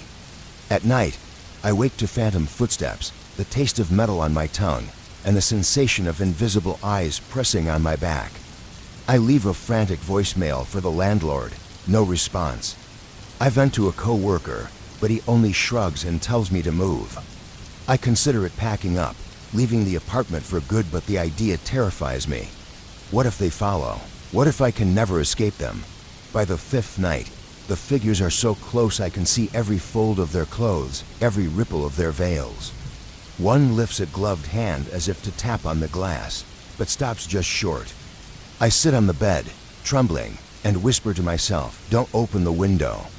Don't look too long, don't let them in." It's faint, yet unmistakable musty perfume laced with decay, sweet and rancid at once. My stomach clenches, and I gag, pressing my sleeve against my nose. It doesn't help. The scent seems to fill my head, twisting and lingering. The figures in the window are closer now, filling almost the entire frame. One gloved hand, delicate and covered in intricate black lace, rests flat against the glass. I can see the veins under the fragile skin of their wrists, faintly blue and horrifyingly human. My chest tightens as another figure tilts its head slowly, deliberately. I gasp, stumbling backward until I hit the edge of the bed. My breath comes in sharp, ragged bursts. They can move. The thought crashes into me like a wave, dizzying and cold. They can move. I grab the old quilt from the chair in the corner, along with a roll of tape, my fingers fumbling as I try to steady them. Working fast, I layer the fabric over the window, taping it down sloppily but securely. I add layer after layer, folding the edges over and pressing the tape tight against the frame. When I'm done, the glass is completely obscured, sealed, as much as I can manage. It's not enough. My chest heaves, and my hands are shaking as I shove the dresser against the window. It screeches along the wooden floor, heavy and unyielding, but I push until it's flush against the wall. Then I stack books, one by one, on top of the dresser, a makeshift barricade against something that shouldn't exist. I collapse onto the floor by the door, hugging my knees to my chest, my breath hitching with every exhale. The room feels suffocating, the silence pressing against my eardrums until it roars. I press my hands over my ears, as if that could stop the onslaught of panic flooding my system. Then, through the silence, I hear it. A faint, deliberate sound. Single quotes, scratch dot, scratch dot, scratch. It's the unmistakable whisper of lace dragging over glass, a delicate yet unnerving scrape that vibrates through the floor, into my skull. My breath catches, and I squeeze my eyes shut, pressing my palms harder against my ears. It doesn't help. The sound isn't outside me, it's everywhere, seeping into the marrow of my bones. I don't dare look. I sit there, paralyzed, caught in a standoff with something I can't fully see. They don't break in, they don't smash the glass or force the latch. They just wait, and I wait too. By the time morning comes, the sound stops. My muscles ache from hours of tension, and my throat is raw from breathing too hard for too long. Heart pounding, I shove the dresser aside, my body trembling with exhaustion. I peel away the quilt and tape, piece by piece, dreading what I might find. The window is normal, just the street outside, gray and overcast. My reflection stares back at me, pale and hollow-eyed, but otherwise ordinary. Relief floods through me, but it's short-lived. As I lean closer to inspect the glass, I catch a flicker of movement, a pale, veiled shape hovering just behind my image. I spin around, heart lurching into my throat, Nothing's there. Still, the feeling clings to me, sticky and cold. I press my hand against the glass, trying to convince myself it's solid, that I imagine the faint give beneath my fingertips.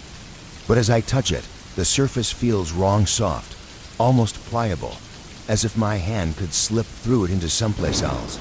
I yank my hand back, breathing hard. There's no visible change, but I know what I felt. I should leave. But I don't. I spend the rest of the day pacing the small apartment, unable to focus on anything but the window. It looks normal now, but I know that can change.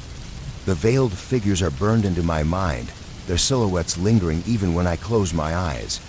That night, I sit on the edge of my bed, staring at the glass. The reflection stares back, warped slightly by the angle of the light. Every so often, I think I see something, a faint shadow or ripple, but it's gone when I blink. I turn off the lights and lie in bed, the covers pulled up to my chin. I can't sleep. Every creak of the floorboards, every faint sigh of the wind outside sends my heart racing. The air feels heavier, damp and suffocating, and the faint scent of that musty perfume lingers. I tell myself I'm imagining it, but I know I'm not. When I close my eyes, I see the room behind the window as clearly as if I were standing inside it. The dim light, the stained wallpaper, the antique furniture, it's all waiting for me. I can feel the thinness of the boundary between us, a fragile pane of glass keeping their world from mine. I wake in the middle of the night to the sound of footsteps. They're faint, slow, deliberate. My throat tightens as I realize they're coming from behind the window. I don't look. I don't dare. But I know the figures are there, closer than ever. They didn't need to break in. They didn't need to speak or move violently. They've already won. They've shown me the other side. And I can feel it, the boundary weakening. One day, maybe soon, I'll wake up and the window won't show my world anymore. I'll open my eyes and see their room, the veiled figures standing at my bedside. And this time, they won't stop at the glass.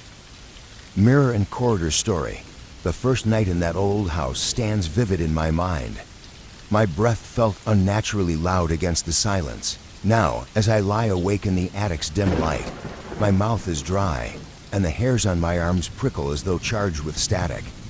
Clenching a flashlight between my teeth, I dig through a dusty crate filled with newspapers and rusted nails. The air is thick with the smell of aged wood and mold. I've been here only a few days after leaving my noisy highway-side apartment, but something about this house gnaws at me, a subtle pressure at the back of my mind, whispering I shouldn't have come. When I first saw the house, the realtor brushed aside my questions. Yes, it was old. Yes, the previous owner had disappeared or died. Details were vague. The price was good, and I needed a fresh start. But I should have trusted my instincts when I saw the peeling wallpaper on the stairwell and the crooked chandelier in the living room. The place felt hollow, like a shell. Now, here I am, trying to ignore the sheet-draped object in the attic corner, a tall, human height shape covered in a gray, dust-stained cloth. My eyes keep drifting toward it. Earlier that day, I'd noticed the large object, but dismissed it, too busy setting up my bed downstairs and unpacking a few essentials. But tonight, something woke me, a soft creak directly above my bedroom. My heart pounded as I climbed the attic stairs, determined to find a logical explanation, perhaps a loose beam or a draft. Yet when I opened the attic door, the air felt heavier, thicker, as though the room itself was alive and breathing. My flashlight's beam skimmed over wooden beams and forgotten furniture, and then I heard it again, a faint, drawn-out creak. It was too deliberate to be the house settling. It sounded like a whisper, beckoning me closer. I swallowed hard, my palms damp as my legs stiffened. The sheet-covered object stood in the corner, half hidden behind stacked chairs. Ignoring it became impossible. Step by step, I approached, reaching out to the dusty cloth. As I pulled it free, a cloud of particles erupted into the air, making me cough. Beneath it was a tall mirror with a carved wooden frame, its surface slightly warped and cracked in one corner. I angled my flashlight, peering into my reflection, pale, gaunt, my eyes shadowed with exhaustion. But behind my reflection, there was something else, a shape. At first, I thought it was a smudge or stain on the glass, but no, it was a figure standing behind me, indistinct, its features shrouded. A wide-brimmed hat cast a shadow over hollow eyes. My breath hitched. Whipping around, I shined the flashlight into the room, finding only empty chairs and a trunk. Turning back to the mirror, the figure remained, hovering over my shoulder as though it hadn't moved at all. My throat tightened, and my hand trembled as I moved the flashlight side to side, testing for tricks of light. But the figure didn't waver. I couldn't make out its face, yet I felt it smiling or wanting to. Panicked, I grabbed the sheet and flung it back over the mirror, stumbling toward the attic door. The floorboards groaned under my hurried steps. Back in my room downstairs, I lay awake on the mattress, breathing shallowly. My eyes refused to close, haunted by the image of the figure behind me. The silence in the house was thicker now, pressing into my ears like an unseen weight. I could hear my heart pounding, each beat blurring my vision. I tried to speak, to demand who or what they were, but my throat tightened, and all that escaped was a cough that echoed unnaturally in the space. The reflection moved again, lifting its hand a split second after mine, as if struggling to mimic my motion. I reached toward the mirror, my fingers trembling, intending to test if the surface was solid. But before I touched it, the glass rippled like disturbed water under shifting light. Panic surged through me, and I yanked my hand back, my veins electrified by fear. There was something there, not just in the mirror, but behind it. I could feel its gaze, feeding on the anxiety twisting my muscles. The corridor seemed to close in around me, its walls constricting. My breaths grew shallow and erratic. What would happen if I fainted? Would I wake up in another dimension, surrounded by the distorted shapes I feared? Staggering back, I tripped over a rug and nearly dropped the flashlight. The whispers surged into a chaotic crescendo, and the faces of the sculptures twisted further, their mouths stretching wide in silent screams. I bolted, crouched low as my shoulders scraped against the shelves, scattering grimoires to the floor. I didn't stop until I had climbed the stairs and burst into the main store. There I crouched behind a stack of dusty chairs, struggling to catch my breath as sweat glued my clothes to my skin. I don't know how long I stayed there, heart racing, and eyes locked on the floorboards. Eventually, I locked the basement door and retreated to my room upstairs. For days, I couldn't eat. Food tasted like ash. My reflection in the bedroom mirror looked wrong. My eyes were sunken, and my skin had a dark, hollow quality. I jumped at every sound, certain something had followed me. Even the store above the basement felt still, as if the antiques themselves were holding their breath.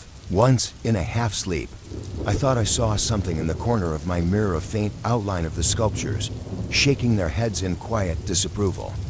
When I turned on the light, the shape vanished, but the hammering of my heart didn't stop. Today, I forced myself to check the basement door. It was still locked, but I heard whispers through the wood, scratching at the edges of my mind. I know the corridor remains, unchanged yet shifting in some way I can't fully grasp. If I were to open that door, I'd see the sculptures again, their faces rearranged, their judgment sharper. And the mirror would still be there, waiting, a thin barrier between two worlds. Whatever lurks behind it hasn't stopped watching, waiting for its moment. Its hunger grows, and I don't know how much longer I can resist.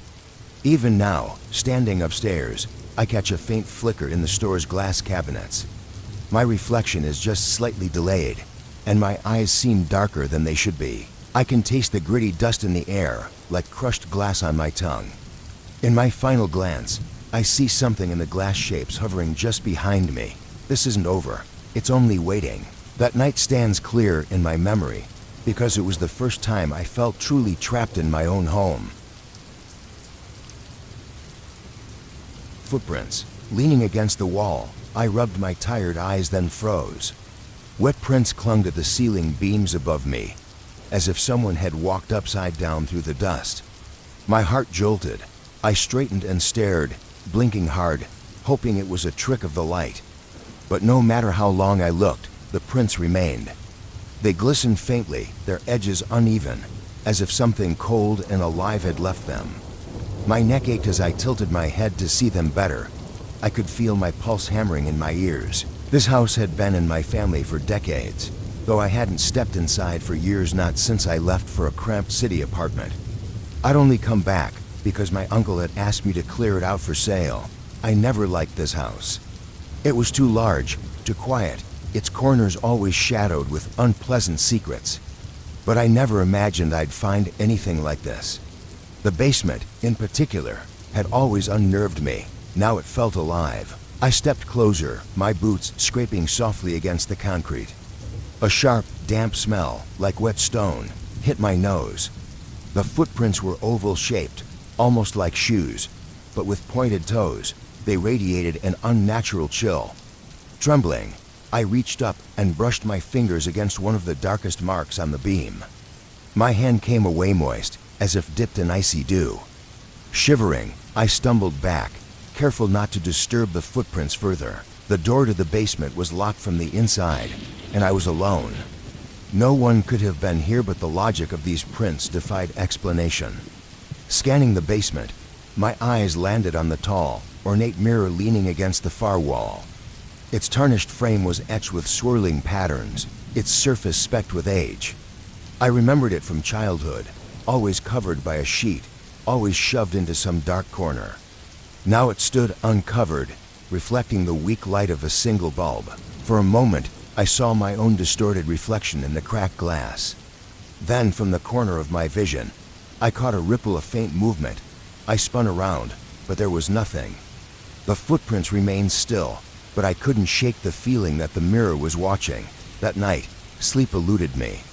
I tossed and turned on the lumpy mattress in the upstairs bedroom, my ears straining to catch any sound.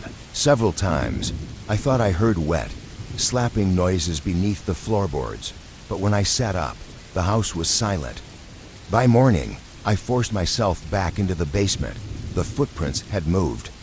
Now they lined the sidewall, trailing vertically toward the mirror as if something had walked straight up it. I cursed it under my breath, my stomach churning. Running a hand over my stubbled chin, I tried to think rationally.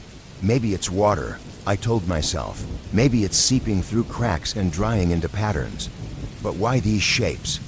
And why did they keep changing locations? I knelt to inspect them again. They were still moist, still cold to the touch. The faint mineral smell was stronger than before. Each time I checked, the footprints seemed closer to the mirror. For days, I tried to focus on my work. I moved boxes upstairs, sorted old documents, stacked furniture for donation. But every morning, the footprints were somewhere new, spiraling up beams, looping across walls, even coiling near the base of the mirror. Whenever I approached the mirror, my reflection felt wrong. My movements were delayed, or the angles were off, as if the world behind the glass didn't match mine. On the fourth day, I decided to cover it. I draped a thick plastic tarp over the mirror, hammering a nail into the beam to secure it. For extra measure, I hung an old quilt over the tarp. Then I swept the floor, letting the dust settle, trying to ignore the clammy sensation crawling up my arms. For the first time in days, I felt like I'd regained some control. But as night fell, I realized how wrong I was. When I returned that evening after running errands, I found the basement exactly as I feared. The tarp and quilt I had painstakingly secured over the mirror were tossed aside, crumpled in the corner. The footprints had returned to the ceiling, but now they formed a jagged, zigzagging trail, almost as if in frustration. My breath caught in my throat, my heartbeat a deafening drum in my ears. Flipping the overhead light switch on and off changed nothing. The mirror stood uncovered, its tarnished surface catching the faint sheen of sweat on my forehead as I stared at my rigid reflection at the bottom of the stairs. Every muscle in my body screamed for me to leave, to abandon this place, to run and never look back. But I had promised my uncle I would finish clearing the house, and I needed the money from selling it. Beyond that, a gnawing curiosity had taken root in me, a desperate need to understand. Sometimes they resembled arrows pointing toward the mirror. Other times, they formed spiraling patterns that made my head spin if I stared too long. I began sketching their positions, trying to find meaning. But my hands trembled as I worked, my breath growing shallow, a crawling sensation prickling the back of my neck. It felt as though unseen eyes were following my every move. "What do you want?" I whispered into the empty room one night, my voice cracking. The footprints were still and silent, dark ovals glistening faintly along the ceiling beams.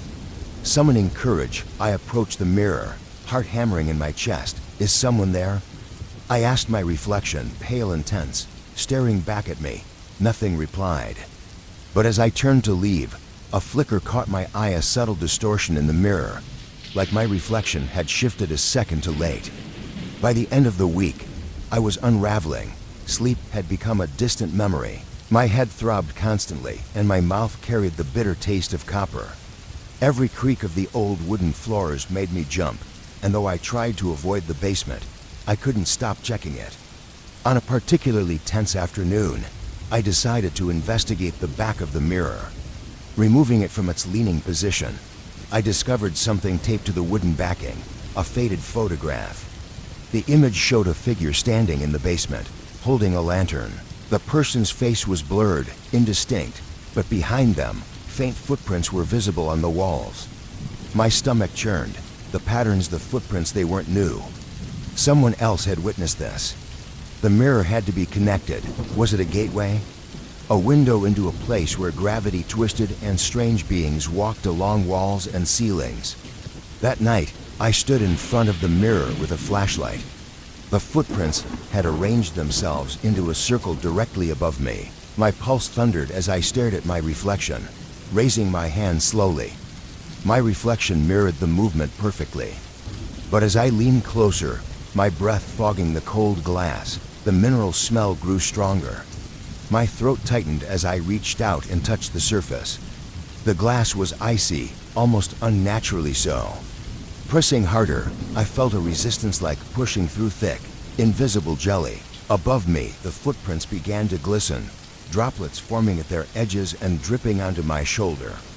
I recoiled, wiping my neck with a trembling hand. My lamp flickered, and my legs felt like they might give out. "Stop this," I muttered weakly, my voice sounding hollow in the stillness. I dared to look at the mirror again, and this time, something was wrong. My reflection's eyes were darker, shadowed, and the shape of my mouth looked slightly twisted. I blinked, and my reflection blinked back, but not in sync. Panic clawed at my chest as I stumbled back, nearly falling over a pile of books. I couldn't stay here. I needed to leave the basement, maybe even the house. But who would believe me? Nothing was broken. No one had died. And yet I felt myself unraveling, my mind fracturing. I gathered my courage and grabbed the quilt from the floor, determined to cover the mirror and drag it out of the house. But as I approached, something icy grazed my forearm like a cold fingertip. I gasped and jumped back, shining my flashlight around wildly. Nothing, just me and the silent tormentor. Then the footprints began to move. I watched in horror as they shifted, seeping along the wood, forming a long line that stretched toward the corner where the mirror stood. My breath came in short, ragged bursts, my heart threatening to burst from my chest. I had to decide: run now and leave everything behind, or face this thing head on. I thought of my uncle, of my promise, and I knew there was no turning back. I thought of the photograph I had found, the blurred figure holding a lantern, the faint footprints on the walls. Someone had encountered this before, leaving that photo as a warning or perhaps as a clue. My teeth clenched as I lunged forward, throwing the quilt over the mirror. The fabric clung for a moment, and I pressed my palm against it, holding it tightly in place. The air around me grew icy, sinking deep into my joints and making my entire body ache. Beneath my hand, I felt a rattling vibration, as though something on the other side of the glass was trying to push through. My vision blurred with tears, and I pressed harder, praying silently for it to stop. Then, all at once, the rattling ceased, the chill lightened, though it didn't disappear entirely. I stepped back, trembling, tears streaking down my face. The footprints above me remained dark patches of moisture clinging to the ceiling, but they didn't move. They seemed subdued, At least for now, I left the basement, locking the door behind me. My legs felt like jelly, barely able to support my weight. That night, I managed only a few hours of fitful sleep. Every creak of the house's old pipes jolted me awake, my heart pounding as though the walls themselves were whispering warnings. By morning, I noticed a thin layer of condensation beneath the basement door, as if something was breathing on the other side. My reflection in the hallway mirror was gaunt, hollow-eyed. My pupils seemed darker, my movements slightly off, as though my image had become disconnected from me. I couldn't ignore the truth any longer. I had to leave. Packing my things in haste, I promised myself I would never return. The house was unsellable anyway. Who would want a place like this? As I passed the stairwell, a faint drip, drip, drip reached my ears. I knew if I opened the basement door, I'd see the footprints again, perhaps even handprints trailing in impossible patterns across the walls and ceiling. I knew the mirror waited, hidden but never truly contained. Before stepping out, I paused for a final glance in the small mirror by the front door. My reflection tilted its head slightly, as though listening to something I couldn't hear. My stomach turned, and I ran my tongue over dry lips, forcing myself not to linger. The danger wasn't gone, it was waiting. The next time I saw a reflection, I feared I'd find those footprints behind me or feel that icy presence hovering at my shoulder. If I ever returned to this house, I knew the old mirror would still be there, its hidden world pressing closer to mine. I swear I still feel the chill crawling up my neck as I sit here, trying to steady my breath. Even now, the walls seem to press inward, knowing something I don't. It started with the mask. The house had been mine for only a few weeks, ever since my aunt passed and left it to me. At first, it felt like a half-hearted blessing, old, silent, and heavy with history. I thought I could fix it up, sell it, and move on. No one else in the family wanted it.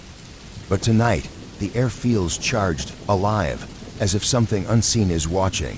I stand in the upstairs hallway, staring at the attic door, my breath shallow. My thoughts drift to earlier in the evening, when I found the mask, pale ceramic, its blank white face subtly marked by faint brush strokes around the eyes.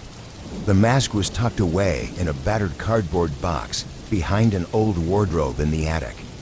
The air up there was damp, heavy with the scent of rot and stale wood. I'd gone up looking for something valuable, or at least some clue about my aunt's life. Instead, I uncovered this pale face buried beneath yellowed newspapers and dusty doilies. The moment I touched it, a sharp, electric sensation shot up my spine, leaving my stomach clenched and queasy. The ceramic was unexpectedly warm under my fingertips, its cracked glaze discolored at the edges. Curiosity compelled me to bring it downstairs. I hung it on the living room wall, thinking it might add a bit of character. But as the evening wore on, I couldn't shake the feeling that something was off. Each time I passed the mask, I could swear its expression shifted. Subtle changes, never overt, but enough to leave my heart pounding. By midnight, I paused to examine it by moonlight. Tiny fractures had formed across its surface, the lines faintly resembling a twisted grin. I tried to lift the mask from the wall, but it wouldn't budge, as though the hook had bent. Frustrated, I left it there and went upstairs to bed. The uneasy energy in the house kept me awake. As I lay there, the faint sound of a muffled laugh drifted up from downstairs, low, scratchy, as if filtered through thick fabric.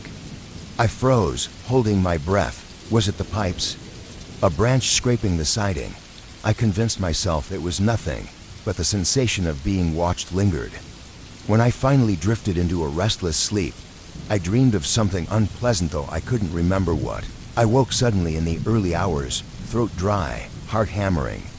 My neck ached as I fumbled for the bedside lamp, blinking against the harsh light. That's when I saw it. The mask was lying on the bed beside me, its smooth, pale face tilted slightly toward mine, as though it had been gently placed there. My stomach flipped, and a cold sweat broke over me. I know I left it downstairs.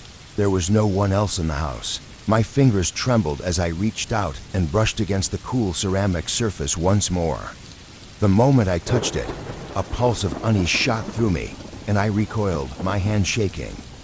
Backing into the headboard, I swallowed hard, trying to rationalize. Did I sleepwalk?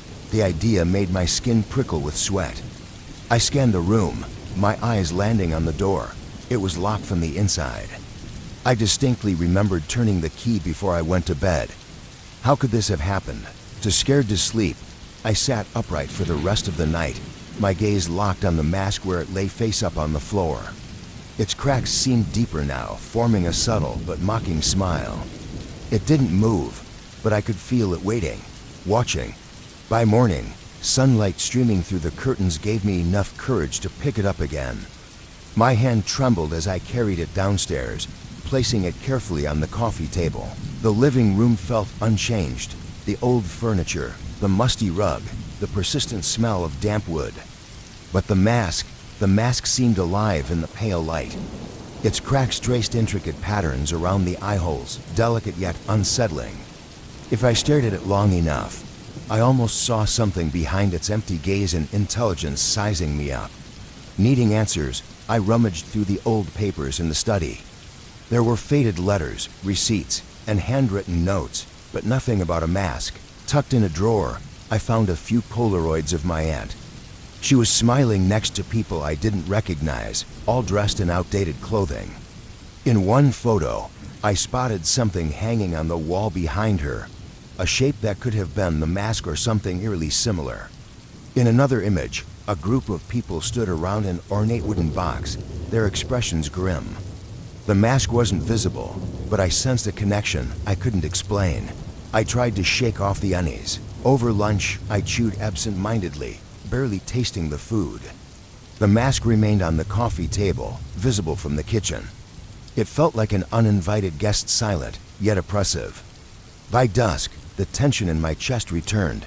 I decided I couldn't take it anymore. I fetched a spare sheet from the closet and draped it over the mask, hiding its unsettling grin. Out of sight, out of mind.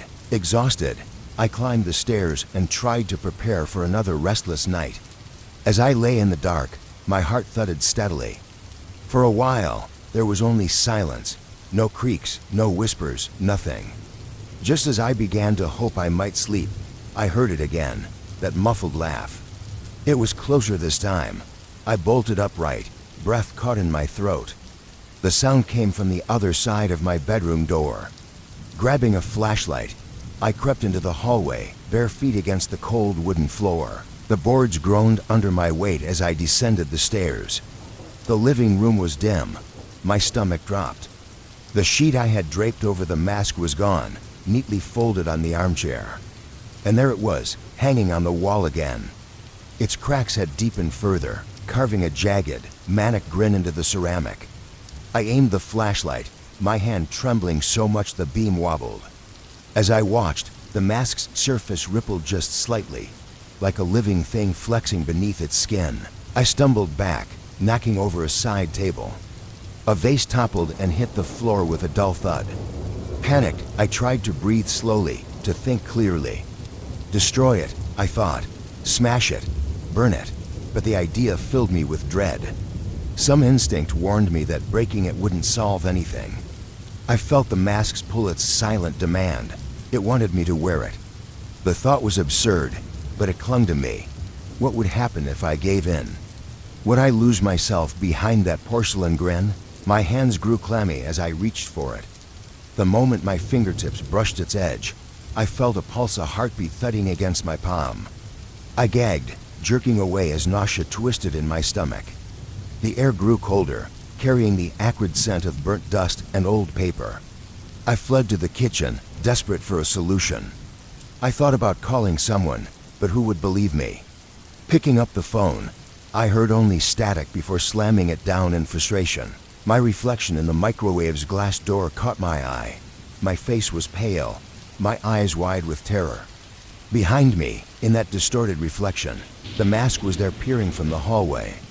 Its grin had stretched further, the cracks spreading. Tiny ceramic flakes fell to the floor, their brittle sound like snapping bones. I spun around, but the hallway was empty. Turning back to the reflection, the mask was closer. This had to end. I crept back into the living room, the mask hanging innocently on the wall, blank and still under the dim lamplight. Standing beneath it, sweat trickling down my temples, I made my choice. I reached up, my trembling fingertips brushing against the mask. The cracked lines felt like scars under my touch. Slowly, I lifted it off the hook, my hands shaking so violently that I nearly dropped it. For a fleeting moment, I considered putting it on, hoping that perhaps doing so would end this nightmare that it would release me. But the idea of placing the mask over my face made my chest tighten like a vice. Instead, I wrapped it tightly in the sheet again and shoved it into a box. Dragging the box into the hallway closet, I slammed the door and locked it, the key turning with a metallic finality.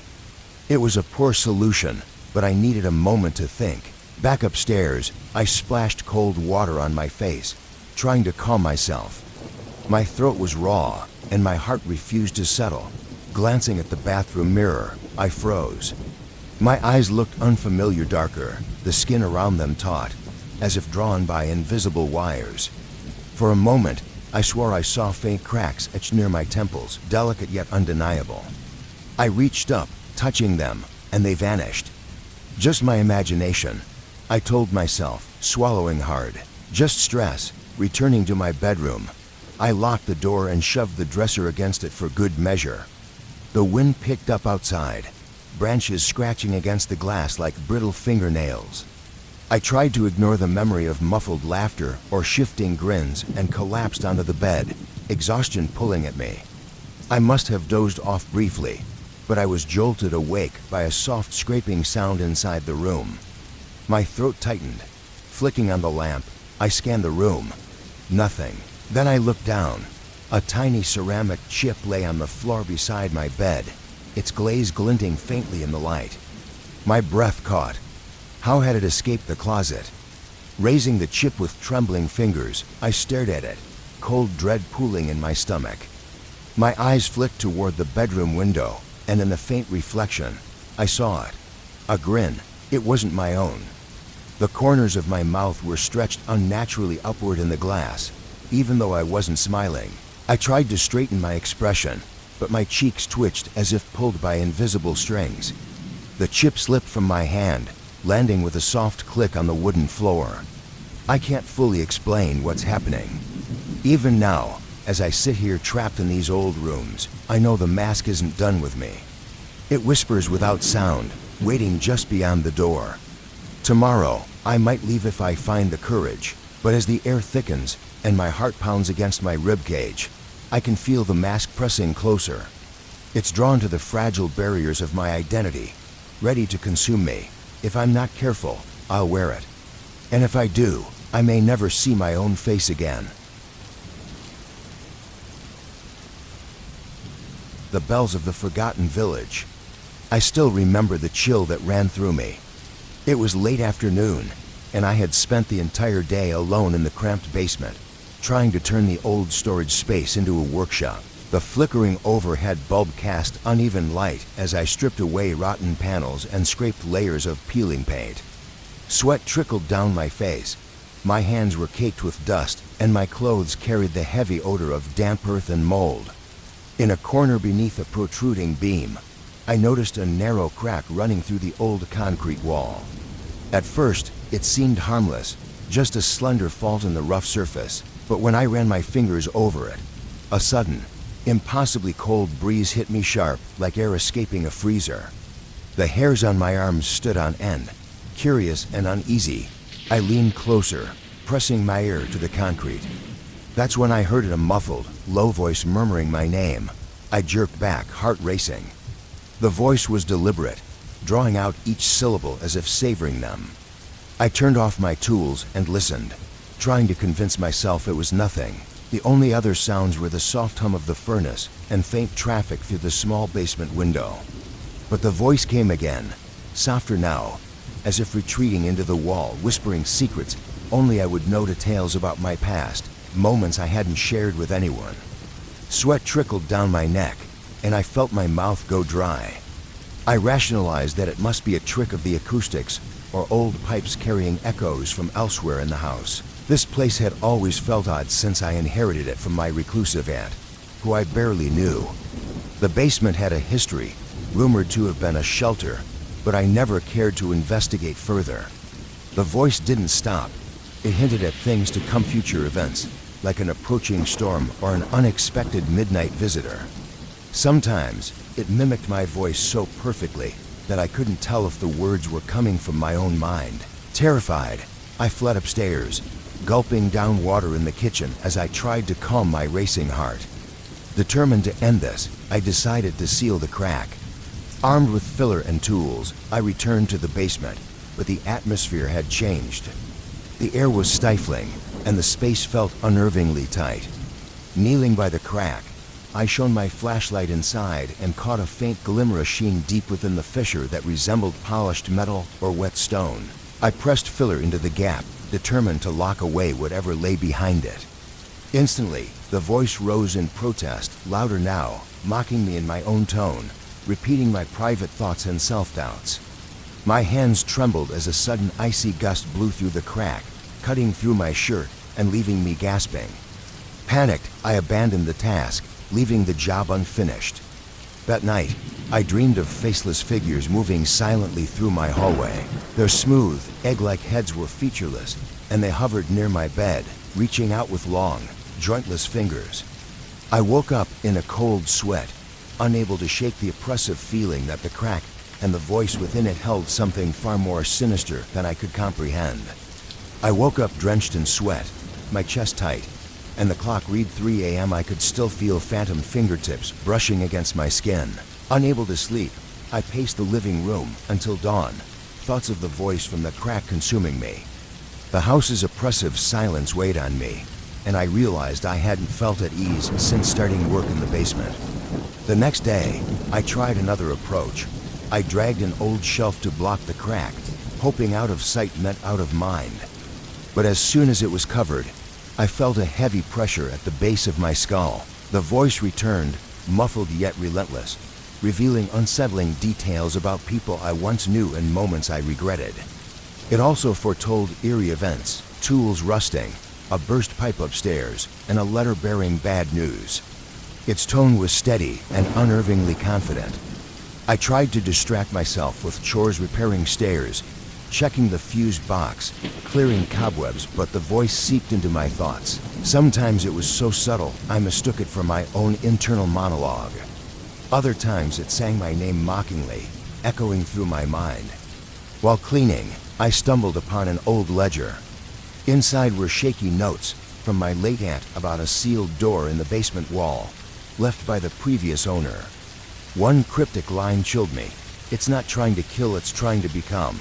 I slammed the book shut, heart racing. That evening, I reached out to a friend, hoping to confide, but my calls wouldn't go through. Even texting failed, leaving me alone with my spiraling fears. When I glimpsed myself in the hallway mirror, I thought, for a fleeting moment, my reflection's lips moved while mine did not. The sight nearly sent me screaming. Determined to confront the source, I returned to the basement with a flashlight and hammer, widening the crack enough to peer inside. My beam reflected off a smooth, warped surface deep in the cavity, like an ancient, tarnished mirror. I saw the faint outline of my own eye staring back, distorted and unnatural. The voice grew louder, whispering my name as the temperature dropped. It wasn't violent, but invasive, threading itself into my thoughts. Panicking, I hammered a wooden board over the crack. The voice wailed, reverberating not in the air but in my skull. My fingers went numb, and icy air clawed at my throat. I faced a decision: leave this house, my last refuge, or confront the force behind the wall. I chose to fight. I spent the night sealing the crack completely, using cement, metal mesh, and paint. The voice fought back, hissing my failures and past mistakes in cruel detail, but I pushed on. By morning, it was gone, only a faint line remained beneath fresh paint. The basement felt warmer, quieter. Exhausted, I slumped onto a stool, hoping it was over. For a week, everything seemed normal. The voice had faded into a faint murmur, almost like a trick of memory. I avoided the basement, but couldn't shake the sense of a lingering chill. My dreams were still haunted by faceless figures, but they felt distant, like echoes fading into the background. I allowed myself to believe the ordeal was behind me. Then, yesterday, the unease returned. While checking for moisture in the basement, I noticed something in a shiny patch of the floor where a puddle had dried. My reflection stared back, but its lips moved, parting slowly while mine stayed shut. Its head tilted slightly, and behind its shoulder, I glimpsed the faint outline of a featureless, watchful face. The temperature plummeted. My heart thundered as I stumbled back, unable to tear my eyes away until I caught myself against the railing. The reflection's lips moved again, silently forming my name. Now I sit here, trembling, the door locked behind me. The pressure in my head hums like a distant whisper. Dust coats my tongue, and every reflective surface feels like a trap. I've covered the bathroom mirror with a towel, terrified of what I might see. I can feel its presence within me, not fully formed but growing stronger, waiting in the shadows of my thoughts. I've closed the crack in the wall, but I can't shake the feeling that I've merely given it a new place to dwell. When I stand in front of the kitchen window at dusk, I sometimes catch my reflection grinning at twisted, out-of-sync expression or silently mouthing words I can't quite hear. In the stillness that follows, there's always a faint murmur, just below the edge of perception, calling my name. It's a constant reminder that, no matter what I've done, this nightmare isn't truly over. I can't say how long I've been wandering in this cursed mist, but it's far too long. My throat is raw from the cold, damp air, and my skin feels clammy under my jacket. When I left the trail just a few hours ago or so, I think the forest was quiet and serene. I'd planned a simple weekend hike, reach the summit, enjoy the view, and return before sunset. Now, nothing looks familiar. Even the trees seem distorted, their shapes warped by the swirling white haze. The mist is everywhere, thicker than I've ever seen. It moves lazily, without a breeze, and carries a faint, stale odor, like air trapped in an old chest. The smell churns my stomach, and my nostrils flare at the unpleasant tang. My eyes sting, and if I stand still for too long, a strange dizziness overtakes me, as though the ground beneath me is tilting. I swear it feels like walking on an unstable platform. I try to focus on a nearby tree trunk, each step sinking into damp leaves and soil. My heart pounds, weighed down by a persistent sense of dread. Something is wrong, very wrong. I pull out my compass again. The needle spins aimlessly, refusing to settle. My GPS, fully charged when I started, won't even turn on now. It's as if the mist has drained the life from everything electronic. Frustrated, I shake the device, muttering curses under my breath, but it's useless. Reaching the tree, I lean against it, trying to calm my racing thoughts. Through the fog, I see something, a faint outline of a figure, no more than a dozen feet away. I freeze, my heart hammering. I don't call out. Instead, I watch. The shape is tall and thin, hunched slightly forward, its edges shimmering and breaking apart as the mist consumes it. Then it's gone. I blink, unsure if I truly saw anything. It's not the first time. Human-like forms seem to emerge and dissolve in the fog, as if the mist itself is painting and erasing them at will. They vanish before I can confirm they're real. My legs tremble, but I push forward, desperate for the mist to clear. Instead, I find a small cabin, old and weathered, with gray planks and a sagging roof. It doesn't belong here, it wasn't on any map. Still, it's the only shelter I've seen. I step inside, the creaky door groaning under my weight. The light filtering through grimy windows is dim, and the air smells of mold and rot. My boots scrape across warped floorboards, stirring the stale scent. A chair lies toppled, and a table leans awkwardly against the wall. I lean against the cabin's interior, my breath uneven, fingertips numb. The space offers an odd sense of comfort, but something about it feels deeply unsettling. I set down my backpack and check my supplies, water, some food enough to last the night if I'm careful. Wiping the sweat from my forehead, I try to focus. Just this morning, I was full of optimism, ready to escape the noise of the city and enjoy the mountains. Now, I regret every step that brought me here. My attention falls on a mirror nailed to the far wall. Its chipped frame surrounds a dusty, murky surface. As I approach, I can't make out my face, only a shadowy silhouette. Raising a shaky hand, I wipe the glass with my sleeve. The reflection sharpens just enough for me to see something pale drifting behind me, outside the window. I whirl around, nothing. When I look back, my own frightened expression stares out from the mirror, the dim cabin surrounding me. On a shelf, I find papers curled, faded, and weathered. They appear to be journal entries or notes. Phrases jump out at me: fog, impossible readings. Compass spinning, voices at night. My stomach sinks. Someone else was trapped here, but there's no sign of how they escaped or if they ever did. The handwriting becomes frantic, the letters slanted and smudged. No dates, no name, just scattered observations and complaints. Then I hear a low hum outside, soft yet insistent. It's not the wind. There's no rustling leaves or moving branches. The sound swells, rhythmic and steady, more like voices in a distant chant. Pressing my ear to the door, I hear the hum rise and fall, as though beckoning me back into the mist. My skin prickles at the thought. The strange shapes I've seen haven't attacked me, but they linger, just out of reach. It's as if they want me to wander, to lose myself entirely. I sit on the floor, knees drawn to my chest, trying to calm my breathing. I need a plan. With my compass and GPS useless, I'll follow the slope of the land downhill that should lead to the foothills where my rental cabin and car are waiting. I still have energy bars, a whistle, and my flashlight. For now, it works. But the mist feels alive, patient, and I know it's waiting for me to make a mistake. I click the flashlight back on, its beam slicing through the dim cabin. It lands on the mirror again. For a split second, I see movement within, like someone passing behind me. My heart leaps as I swing the light around wildly, but there's nothing, just broken furniture and old wood. The cabin feels oppressive, its walls closing in on me. My breathing is shallow. I grab my bag and bolt outside.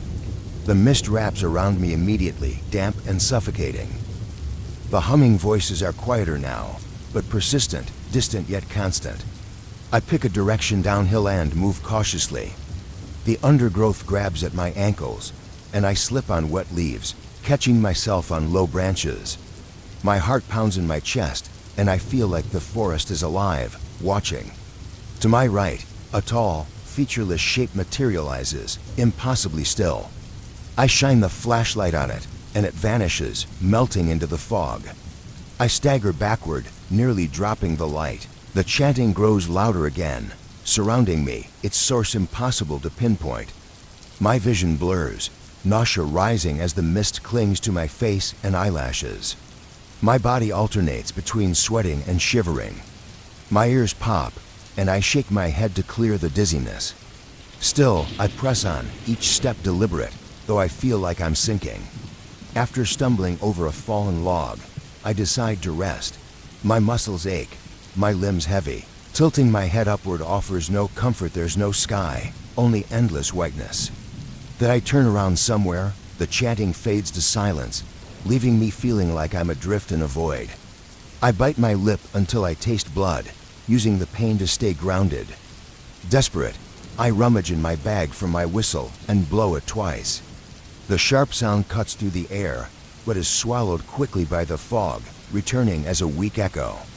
No reply. I close my eyes, trying to remember the map. The rental cabin where I began was only 2 hours from the main road, and I know the trail was well marked. If I can find the river, I should be able to navigate back. But my compass spins aimlessly, and my GPS remains lifeless. Suddenly, footsteps echo behind me. I leap to my feet, heart racing, flashlight trembling in my grip. I whip it around, illuminating nothing but swirling mist. Still, I feel it's something ancient, passing by, unseen. The hair on my neck stands on end, and I think about the journal pages in the cabin. They spoke of voices, distorted readings, and impossible phenomena. What if this fog isn't natural? What if it's something old, something that's always been here, luring travelers off the path to wander endlessly? It doesn't kill, it traps you in panic and confusion until you're lost forever. The thought chills me, but I refuse to give in. I grit my teeth and force myself to move. The ground slopes slightly downward, so I follow the incline, repeating under my breath, "Keep moving, keep moving." My voice cracks. Shapes continue to appear in the corners of my vision, human-like figures that vanish when I try to focus on them. I stop looking directly, knowing they want me to panic, to lose my way entirely. The flashlight dims, and my throat tightens as I quicken my pace. The mist presses closer, heavy on my eyes, until I remember the mirror in the cabin. The reflection, the vague figure standing behind me. What if it wasn't just outside? What if it's inside me now? A sharp pain shoots through my chest, and I gasp, stumbling forward. The chanting returns, louder, a haunting choir calling my name. They want me to listen, to stop, and turn back toward the heart of the fog. My teeth chatter, and I scream, "Leave me alone." The words feel hollow, muffled by the mist. The chanting fractures into whispers, echoing in my own mind. My palms sweat, and I swat at the air, nearly dropping my bag. I keep moving, though I'm sure I've been walking in circles. The cabin could be behind me, or ahead, or gone entirely. Time blurs as I press on, my body trembling from exhaustion and fear. Then, I see it, a faint thinning in the mist, just ahead.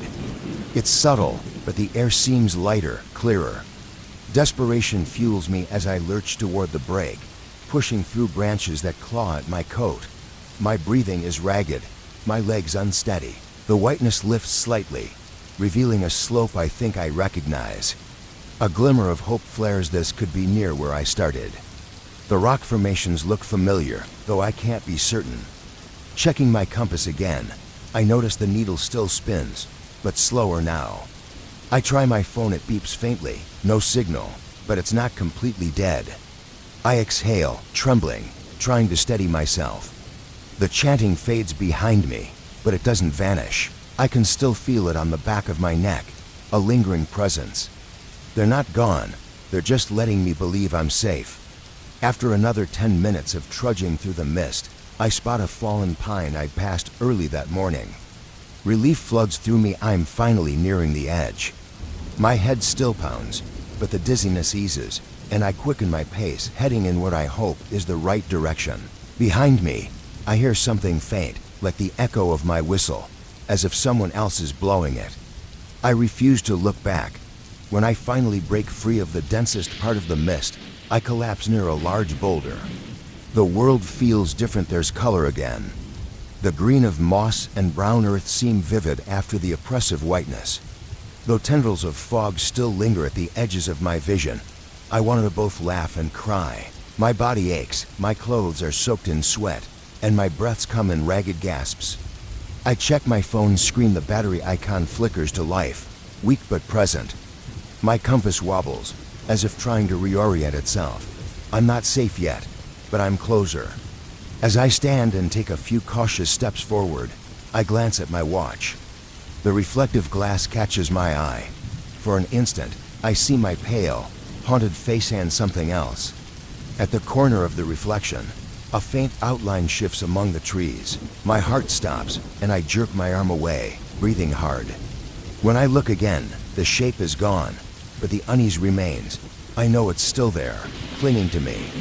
Even out of the mist, its presence lingers, lurking in reflections and shadows. As I limp downhill, I glance over my shoulder repeatedly, half expecting the whispers to start again. Though I've escaped the worst of the mist, its touch feels permanent. A stain deep inside me. I know I'll never trust my compass the same way again. I know I'll always fear mirrors, watching for flickers of movement in their depths. The mist doesn't kill, it doesn't have to. It only needs you to remember it, to carry its presence with you. And I will. I'll never forget. I had come to the hotel alone. There would be no one to help me when morning came. The footsteps outside my room ceased for the moment, and I hurried downstairs to confront the receptionist. "Is there anyone else on my floor?" I demanded. He gave me a tight, uncomfortable smile. "No, sir, you have the entire floor to yourself." That afternoon, I removed the chair from beneath the doorknob and opened the door abruptly, hoping to catch someone in the act. The hallway was empty. Frustrated, I tried recording the sounds with my phone, but all it captured was faint creaking. I wandered the corridor, running my fingers along the dusty frames of the antique mirrors. Stopping before the largest mirror near the staircase, I stared at my reflection. My pale face and bloodshot eyes stared back, hair damp with sweat. Something flickered at the edge of my vision, a shape drifting behind me. I spun around, but the hallway was empty. The mirror's surface seemed to ripple, or perhaps it was my nerves playing tricks. By the third night, my exhaustion was palpable. The pacing outside my door resumed, followed by the doorknob turning softly at first, then more insistently. I barricaded the door with my luggage, but I could still hear scraping noises and faint whispers. Pressing my ear to the wood, I caught a sound like slow, raspy breathing. I retreated to the bed, shaking uncontrollably. Shadows seemed to thicken, spreading across the walls like ink. The air turned stale, heavy with a scent like old, forgotten places. I tried to ignore it, but the feeling of being watched pressed down on me. And then the footsteps began inside the room, circling my bed. I reached for the lamp, but it wouldn't turn on. Something heavy pressed on my shoulders, holding me in place.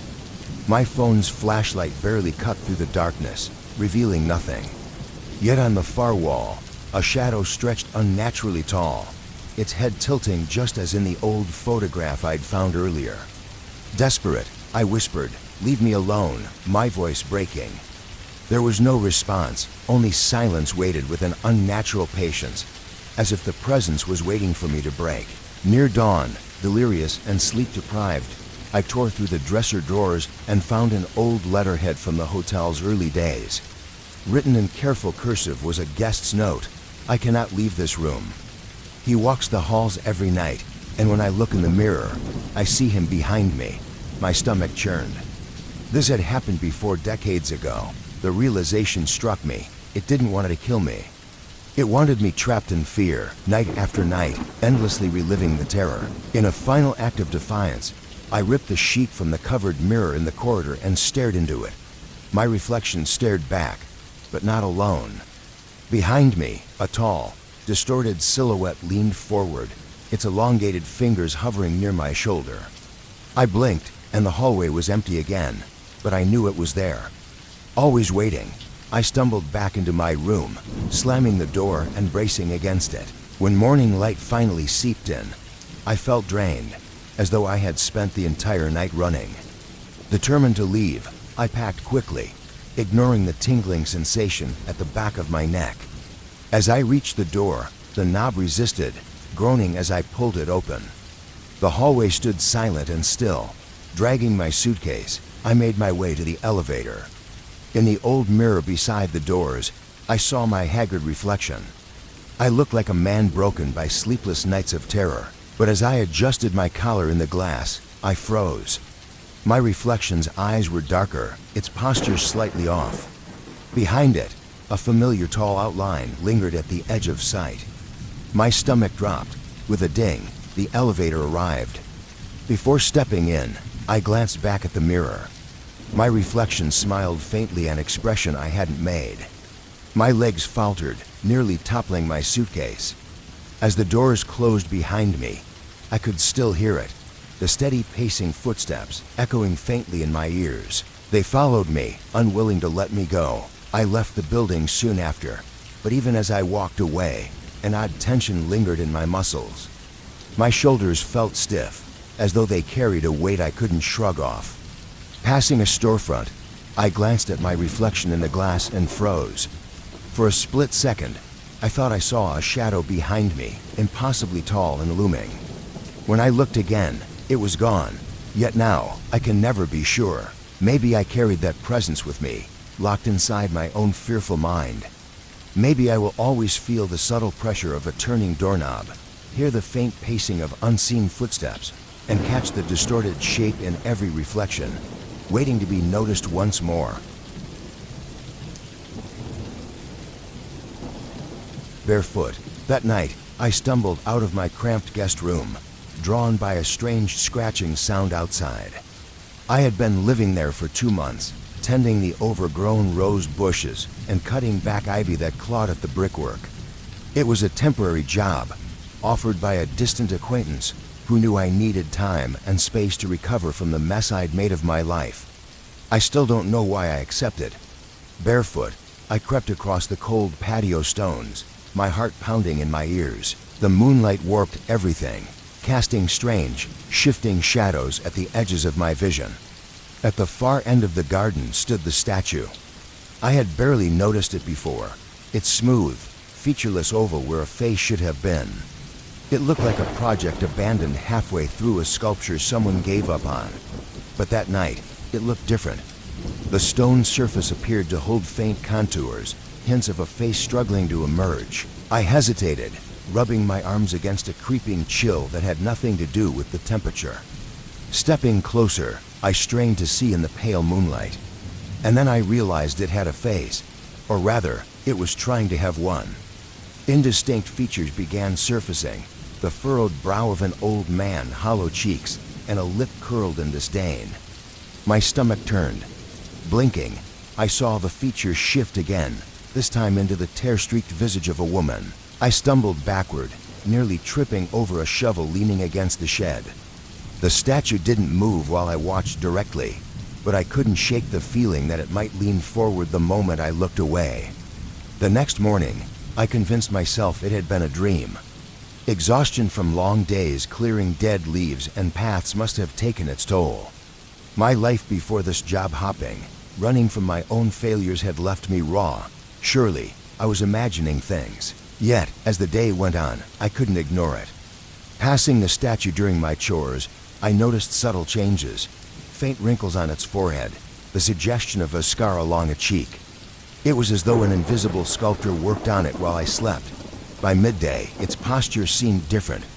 It no longer faced the trellis at the garden's edge, but was angled slightly, almost as if watching the door I used to re-enter the house. Sweat trickled down my temples as I tried to dismiss the thought. Later, as the sun dipped and shadows stretched, I lingered in the living room, staring out the window. I found an old hand mirror in a drawer earlier that week and used it to check the statue indirectly. Holding my breath, I angled the mirror toward it, waiting to see movement. Nothing happened, yet its stance felt heavier, leaning forward just enough to unsettle me. That night, I slept fitfully. The room was stifling, filled with the musty scent of old wood and fabric. I woke several times, certain I'd heard footsteps on the patio stones. Once, I thought I heard a low scraping sound, like a hand brushing against the brick wall. The next morning, the statue's face had changed again. Its gaunt expression now had parted lips, as if silently calling to me.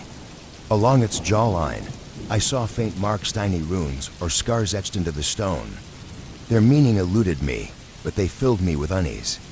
The sensation of being watched became constant. I tried to rationalize it. Maybe the weather was causing cracks to form in odd patterns.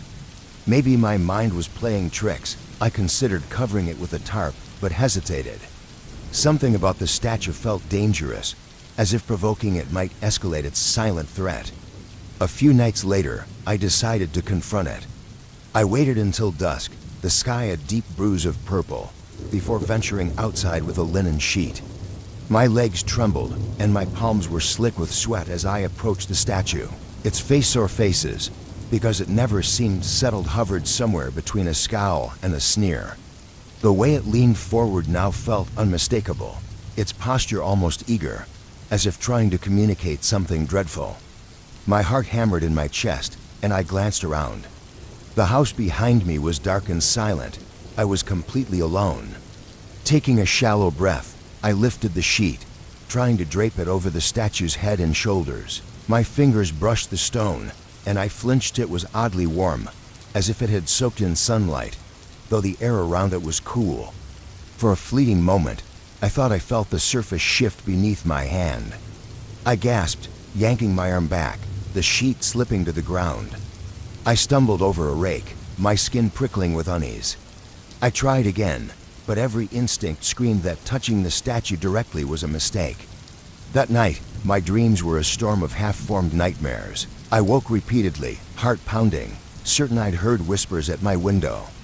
The wind had picked up outside, branches scraping against the walls like fingernails on a chalkboard. I clutched the small mirror I'd found earlier, angling it to check the hallway behind me every time I ventured for water or stood near the bathroom door.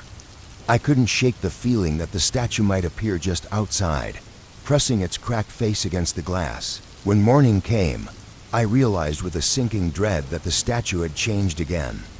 Its once smooth neck now bore grooves, veins bulging from the stone. Where its eyes had been empty hollows, there were now faint indentations, pupils forming in the shadowed sockets. My stomach churned, and heat prickled at the back of my neck. I couldn't eat. Just looking at it made my hands tremble and my body break into a cold sweat. It felt as though the statue knew something about me, as if it had been watching, cataloging every fear and weakness, waiting for the perfect moment to reveal something I couldn't face. I spent hours locked in the house, rifling through the dusty papers I'd found in an old chest by the stairs. Most of it was mundane receipts, letters with faded ink, inventories of garden tools from decades ago. But one letter mentioned the statue. The gardener insists the old figure predates the house itself. He believes it changes, but I have not witnessed this myself. My pulse quickened as I slammed the drawer shut. I wasn't the first to notice, and that realization tightened my throat. If others had experienced this, why had they left? There were no solutions, no instructions. As night fell again, I felt cornered. My heart pounded relentlessly, and every creak of the floorboards or snap of a distant branch made me flinch. I debated leaving, but I had nowhere else to go. Instead, I resolved to confront the statue directly.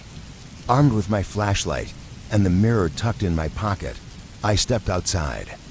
The air was heavy, charged like it always was before a thunderstorm. The statue's face was unmistakably human now, yet its features shifted constantly. An old man's weariness, a woman's anguish, a mask of pain and rage. It leaned so far forward I half expected it to topple. My legs shook as sweat trickled down my spine. Lifting the flashlight, I aimed the beam at its face. For a moment, it remained still. Then I saw it a subtle twitch, a faint movement, as though it was preparing to speak. My throat tightened, and I fumbled for the mirror, angling it so I wouldn't have to meet its gaze directly. In the warped reflection, I saw the stone lips part. There was no voice, only a dry rasp like stone grinding against stone. My heartbeat roared in my ears as the statue seemed to lean even closer, tracking my movements. I grabbed the linen sheet, flinging it over the statue's head. This time, it stayed. Beneath the fabric, the outline of a face pressed outward, its features straining against the cloth as if trying to break free. Dizzy and nauseated, I stumbled back. The air felt too thick to breathe, and bile rose in my throat. Suddenly, the sheet slipped off, drifting to the ground as if moved by unseen hands. The statue stood bare again, its face briefly smooth and featureless, as if mocking me. Then, slowly, it formed a new expression, my own. Tears blurred my vision as I staggered inside, slamming the door behind me. I collapsed against the wall, sweat soaking through my shirt. In the small hallway mirror near the coat rack, I thought I caught movement behind me. Spinning around, I saw nothing, yet my reflection looked different. My eyes were darker, the skin beneath them bruised, my face thinner and haunted. By dawn, I hadn't slept. The windows rattled softly in the breeze, but the statue remained a still silhouette against the pale morning sky. Its shadow lingered, even when I wasn't looking. I couldn't tell if the statue had moved again, but the unease it left behind churned in my stomach. My mind spiraled as I thought about the future. I'll leave soon, I told myself, maybe tomorrow. This job wasn't worth my sanity, but as I turned away, something caught my eye. In the hallway mirror, I saw the statue's reflection, impossibly close to the house, right beneath the window. It leaned in, its featureless face nearly pressing against the glass. My heart jolted. I spun around to look outside, but it was back in its original spot at the garden's edge. Still, the reflection burned in my mind, like an image seared onto film. Now, I can't find rest. My eyes play tricks on me, and every reflective surface becomes a source of dread. The glass panes, the steel doorknob, even the small hand mirror I keep nearby. Every time I glance, I think I see its face behind mine carved in impossible detail, its scars, its shifting eyes. I know the danger hasn't passed, it's learned something about me, and it isn't done. Every reflection, every fleeting glance over my shoulder whispers the same thing. It's waiting, and it's closer than ever. Quiet house. They remained fixed at exactly 3 o'clock. Their stillness felt mocking. The air in the study was stale, thick with the smell of old varnish and dust. The dark wooden walls seemed to press inward, the silence dense and suffocating. I thought about the day I moved in, inheriting this creaking old house after my grandfather passed. I'd always found it eerie, but I never expected anything like this. I turned the watch over in my hand. Its ornate casing bore strange geometric patterns etched into the metal circles, triangles, and interlocking lines I couldn't decipher. Pressing the small button at the top, I expected the cover to pop open smoothly. It stuck for a moment before giving way with a sharp click. Inside, the watch face gleamed like a silver mirror, reflecting my distorted image beneath its motionless hands. My stomach twisted at the sight. The room's temperature dropped abruptly, and my breath misted in the still air. Then I heard it, a whisper. Faint, almost too soft to hear, it slid under the threshold of my senses like a blade. My heart stuttered, and I glanced around the study. The desk, stacked with yellowed papers, the musty chair, the shelves of forgotten books, nothing else. Yet the whisper lingered, a syllable of something dark and distant. I stepped back into the hallway, fumbling for the light switch. The lamp flickered weakly, casting jittery shadows on the peeling wallpaper. My pulse hammered in my ears as a cold sweat formed on my brow. Something was wrong, deeply wrong, but what could I do? This house was my home now, at least for the night. Leaving it this hour seemed impossible. I snapped the watch shut, hoping to break the tension. The air warmed slightly, or maybe it was just my imagination. Deciding I needed to clear my head, I walked toward the living room to sit and gather my thoughts. But as I stepped through the doorway, I stumbled. My vision blurred, and suddenly I was standing in front of the cold, dark TV set. I blinked, disoriented. How had I crossed the room so quickly? My stomach twisted with unease as I glanced at the wall clock. 9:12 p.m. I checked my phone. 9:14 p.m. Close enough, I thought, swallowing hard. Pressing the pocket watch between my palms, I tried to steady my nerves. Its hands still refused to move, frozen at 3 o'clock. I sat on the sofa, forcing myself to breathe slowly. In or out, but my lungs felt tight, the air thick and heavy. The silence pressed down until a faint creak of floorboards broke it. My heart raced. The sound came from overhead. I knew no one was upstairs. The attic was empty, filled with nothing but forgotten junk and old boxes. Yet the footsteps continued, deliberate and soft. Determined to prove myself wrong, I set the watch on the coffee table and climbed the stairs. Each step felt heavier than the last, my throat dry and my palms clammy. The attic door loomed at the end of the hallway, its chipped paint glowing faintly in the dim light. Reaching for the knob, I hesitated. It felt icy beneath my hand.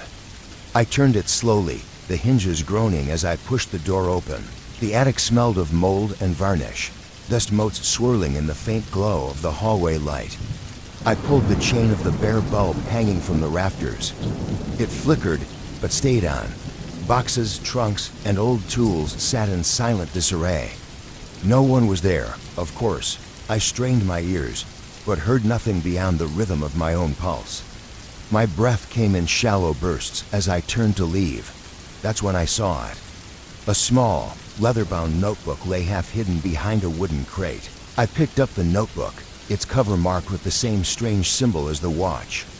The familiar geometric patterns were etched into the leather, interlocking circles and lines I didn't understand. Flipping through its pages, I found words scrawled in my grandfather's neat handwriting. Stolen time, cycles, trapped in 3, watch demands. My chest tightened. I snapped the notebook shut. The attic bulb flickered violently, and I felt the world tilt around me. The dim light plunged into darkness before flaring painfully bright again. Staggering, I leaned against a trunk to regain my balance. When I stumbled back into the hallway and checked my phone, it was 10:25 p.m., yet I felt like I'd only spent a few minutes upstairs. Back in the living room, I found the watch exactly where I'd left it, but my arms felt heavy, almost numb. Rolling up my sleeves, I froze. Shallow geometric lines were etched into my skin, mirroring the patterns on the watch. They didn't hurt or bleed, they were just there. Panic surged as I tried rubbing them away, but they wouldn't fade. I bolted to the bathroom, flicking on the light. My reflection in the mirror looked pale, clammy, exhausted. Splashing water on my face, I tried to shake off the creeping dread. That's when I saw it, near my elbow. The patterns had grown more intricate. A small, wheel-like design now circled my arm, a shape that hadn't been there moments before. I pressed my fingers to it, but it was numb, without sensation. From the hallway came a faint, rasping whisper. My heart leapt. I rushed out, leaving wet footprints on the floor. The watch seemed heavier now, pulsing with an almost malevolent energy, as if feeding on my fear. I grabbed my phone, but its battery, nearly full earlier, had drained inexplicably. I tried to make a call, but it wouldn't connect. Outside, the wind howled against the windows, rattling the glass. Yet there was no moonlight, no stars, just an impenetrable, moonless blackness. I spent what felt like an hour pacing, trying to make sense of it all. I heated water for tea, only to find the kettle cold again when I reached for it. Time itself felt slippery. One moment I was lighting a candle in the kitchen. The next I was standing in the hallway. The candle melted halfway down, hot wax dripping onto my hand without pain. Every glance at the watch revealed the same frozen time, 3 o'clock. Each attempt to open it was met with hesitation, dread pooling in my stomach. Still, I needed answers. Eventually, I returned to the study. The notebook lay beside me as I forced the watch open again. Its small door creaked. Inside, I saw my reflection, distorted and pale, eyes wide with fear.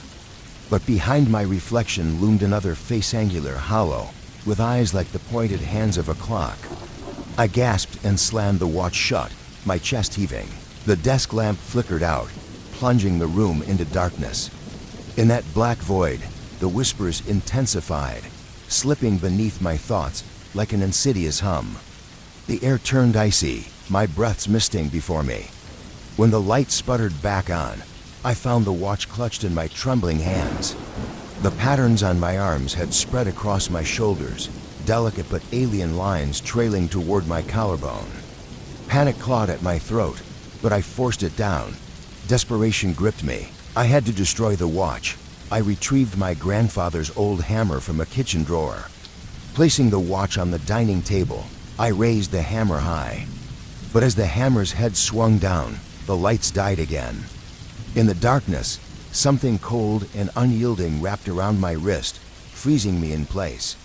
When the light returned, I stood empty-handed. The watch had vanished, and the hammer lay forgotten on the floor. My arms were now completely covered in patterns beautifully intricate, terrifyingly alien. Breathing hard, I stumbled back to the study. The notebook was open, though I didn't remember leaving it that way. My eyes fell on a single phrase: to escape its cycle, face the reflection, and deny its claim. I saw my face, twisted with fear, and behind it, faint but undeniable, the other presence. It loomed like a shadow trapped behind the glass, its hollow eyes fixed on me. "You can't have my time," I whispered, my voice trembling. The air thickened, and a surge of static jolted through my body.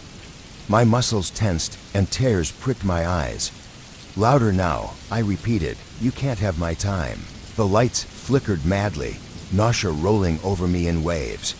And then it stopped. The room stilled, the lamp glowing steadily again. My breath came in ragged gasps as the cold receded, warmth returning to the air. The watch still read 3 o'clock, but the patterns on my arms had begun to fade just slightly. For the first time, I felt like I might have broken the cycle. But even as the lines on my skin blurred, I couldn't shake the feeling that the presence wasn't gone. It was waiting, watching, biding its time. I closed the watch and set it down on the desk, my breaths coming hard and shallow. My legs trembled as I staggered into the hallway. Reaching for the front door latch, I twisted it, expecting resistance. This time, it gave way. A rush of cold night air met me as I stepped onto the porch, greedily inhaling the fresh air. But something still felt wrong. Before leaving, I glanced back through the study window, where the watch lay. Its surface reflected faintly in the dim light, and for a single, terrible moment, I thought I saw the hollow-eyed figure again. It hovered behind my reflection, a thin, knowing smile on its face, as if bidding its time. My skin crawled, and my heart pounded.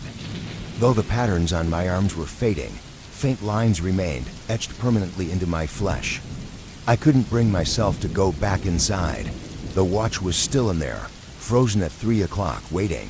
As I pulled the door shut behind me, I felt a lingering chill burrow beneath my skin, a reminder that whatever lived inside that cursed timepiece had no intention of letting me escape forever.